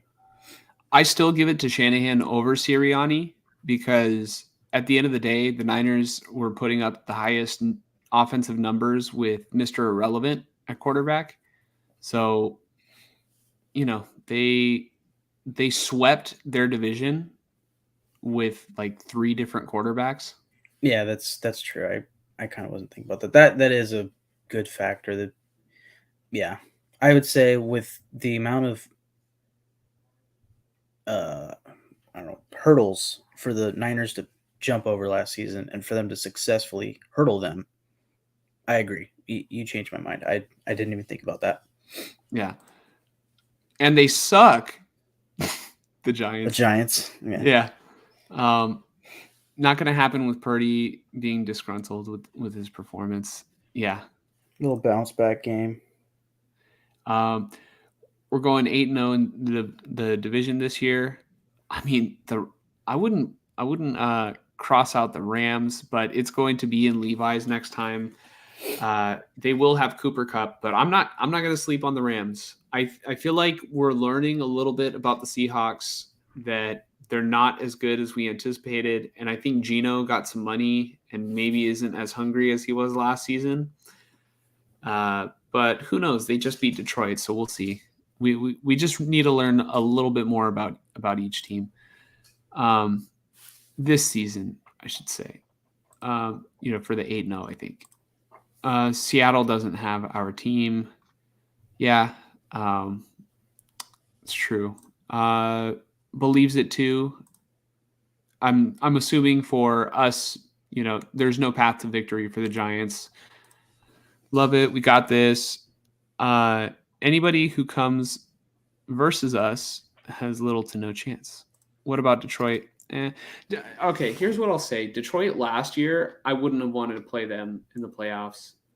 After seeing Detroit a little bit more this year, I don't see them the same, but it's a long season, and they will be, they'll be different come the end of the year. And the Niners might be different by the time the end of the year, comes into fruition, right? Well, the Lions beat the Chiefs week 1, and they Without lost to the Kelsey. yeah, but then they lose to the Seahawks, and I mean, their defense gave it up, I'd say. Um, although I want to say,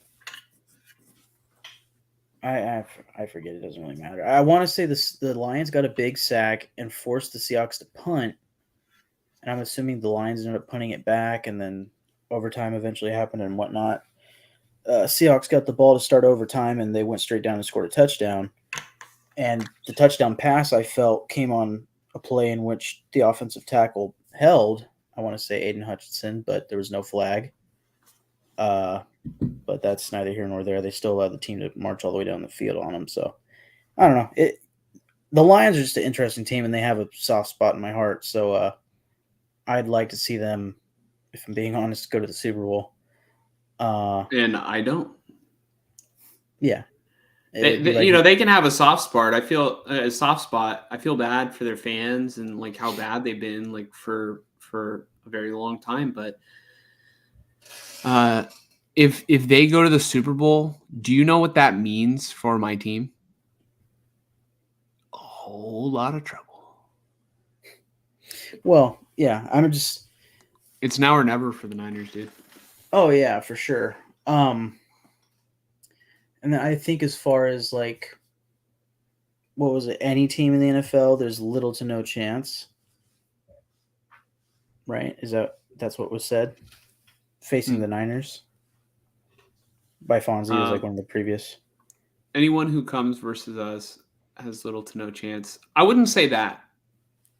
Yeah, I'm gonna stand on my stance, which is I think Philadelphia, I think Buffalo, I think Kansas City. I think that's at least 3 teams that match up really well against the Niners. I do agree that most teams have essentially little to no chance, but then again, I mean, it's week 2, but this Rams team looks a lot better than expected. I thought they were going to be the second or third worst team in football. And like we said, you take away an interception off of a running back turning his head before he catches the ball, popping off his hands, becoming an interception. That leads to points for the Niners. But if that became points for the Rams instead, we might be talking about the 1-1 San Francisco 49ers right now. Yeah. I mean, that's the difference of the game, potentially. So, I mean, there was still a lot of time, but that game drastically changes into probably continues to be a shootout rather than the Niners go back the other way, turn it into points, and then the Rams are playing catch up. And I would say Stafford seemed like he was essentially on fire, like not to the point where he was beating you guys, but obviously he was consistently succeeding, I would say, in getting passes completed. And Puka Nacua, he's a good player. Oh yeah, yeah. But point being, I think any given Sunday is essentially what I'm kind of getting at is any team can go in here and win any game. I don't see it for the Giants, but I mean, a team like the Ravens, could show up on Christmas and you might have the mentality of like, well, we're going to win. And then the Ravens win by 10. And it's like, man, what the fuck happened? It's going to happen here and there, but come playoffs, as long as the Niners team is healthy, they should have the, I would think, best chance at getting to the Super Bowl in the NFC. But there are teams out there. And the Cowboys, dude, they look different this year so far.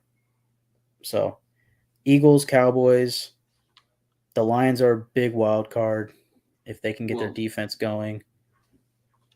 You say the Cowboys look different this year. They still got to go through SF, like plain and simple. And maybe they're better than Philadelphia this year because I kind of feel like Philadelphia is on the downturn coming off a Super Bowl loss. The Super Bowl hangover factors in. I didn't think they looked that great, but they still have that tremendous offensive line. But I I really feel like all right, I said this last week, and I'll say it again this week. Um, and I'll just say if the Niners were, I'll get back to the Cowboys after this.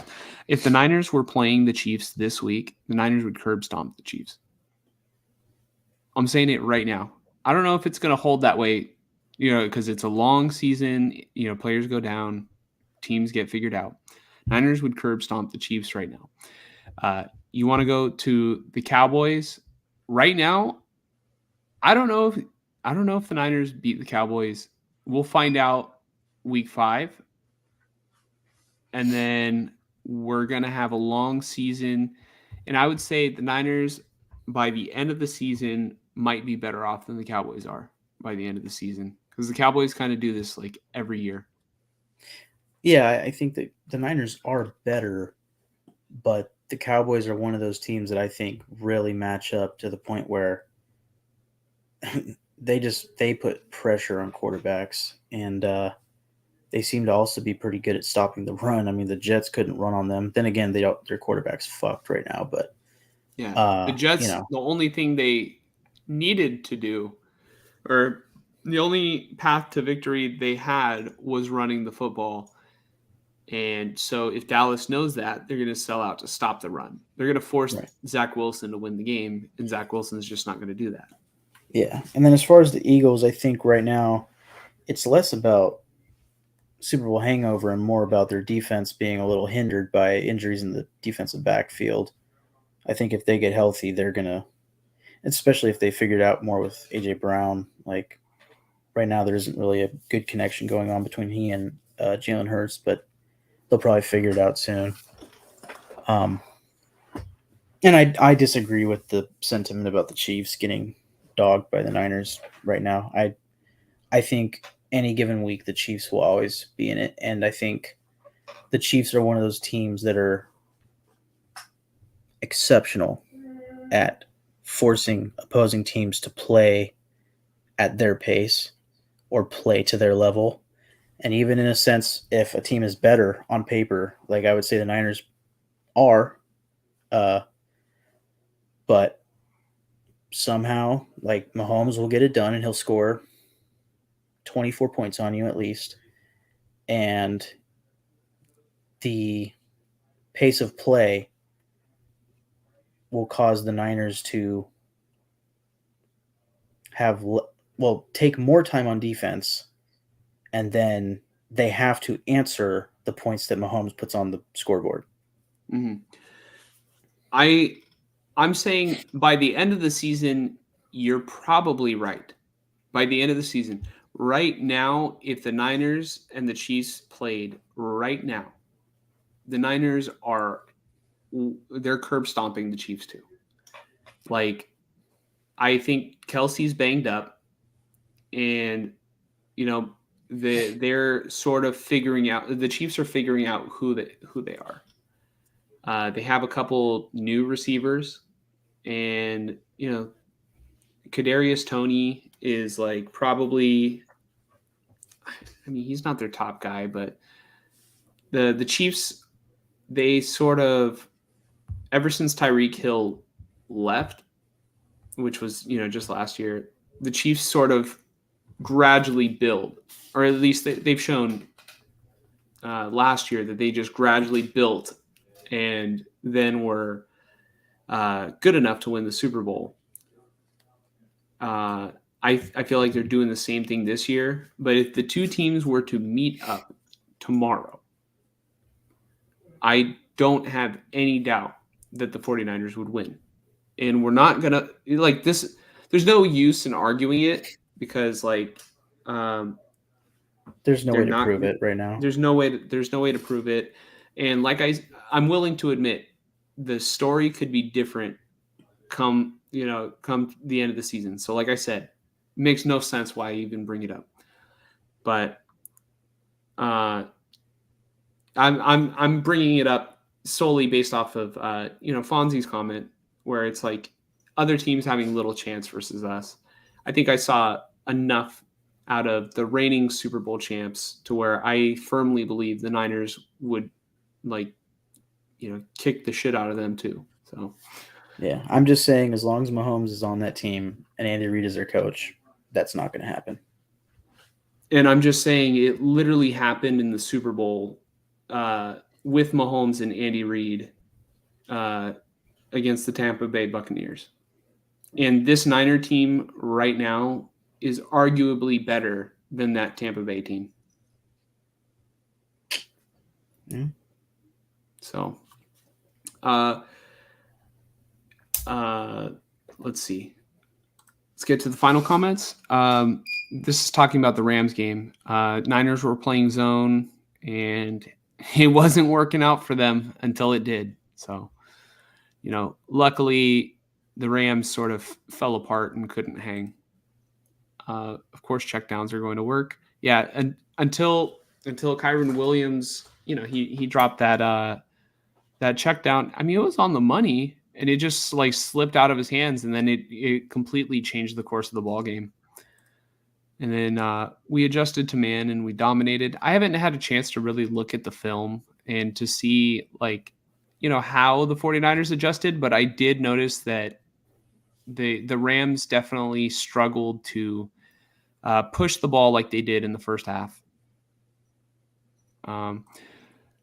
Philly losing 6 to 7 starters on defense. They're not the same team. I didn't even realize they lost that many. I know they lost CJ Gardner-Johnson. Was Darius Slay one of them? They still have Slay. Trying to think of who the other corner was. Bradbury. I'm trying to remember if they got to keep him or not. I'm pretty sure they have both of them, but I think maybe Bradbury's hurt right now, and then obviously they lost Hargrave. I don't know who else they lost as far as starters.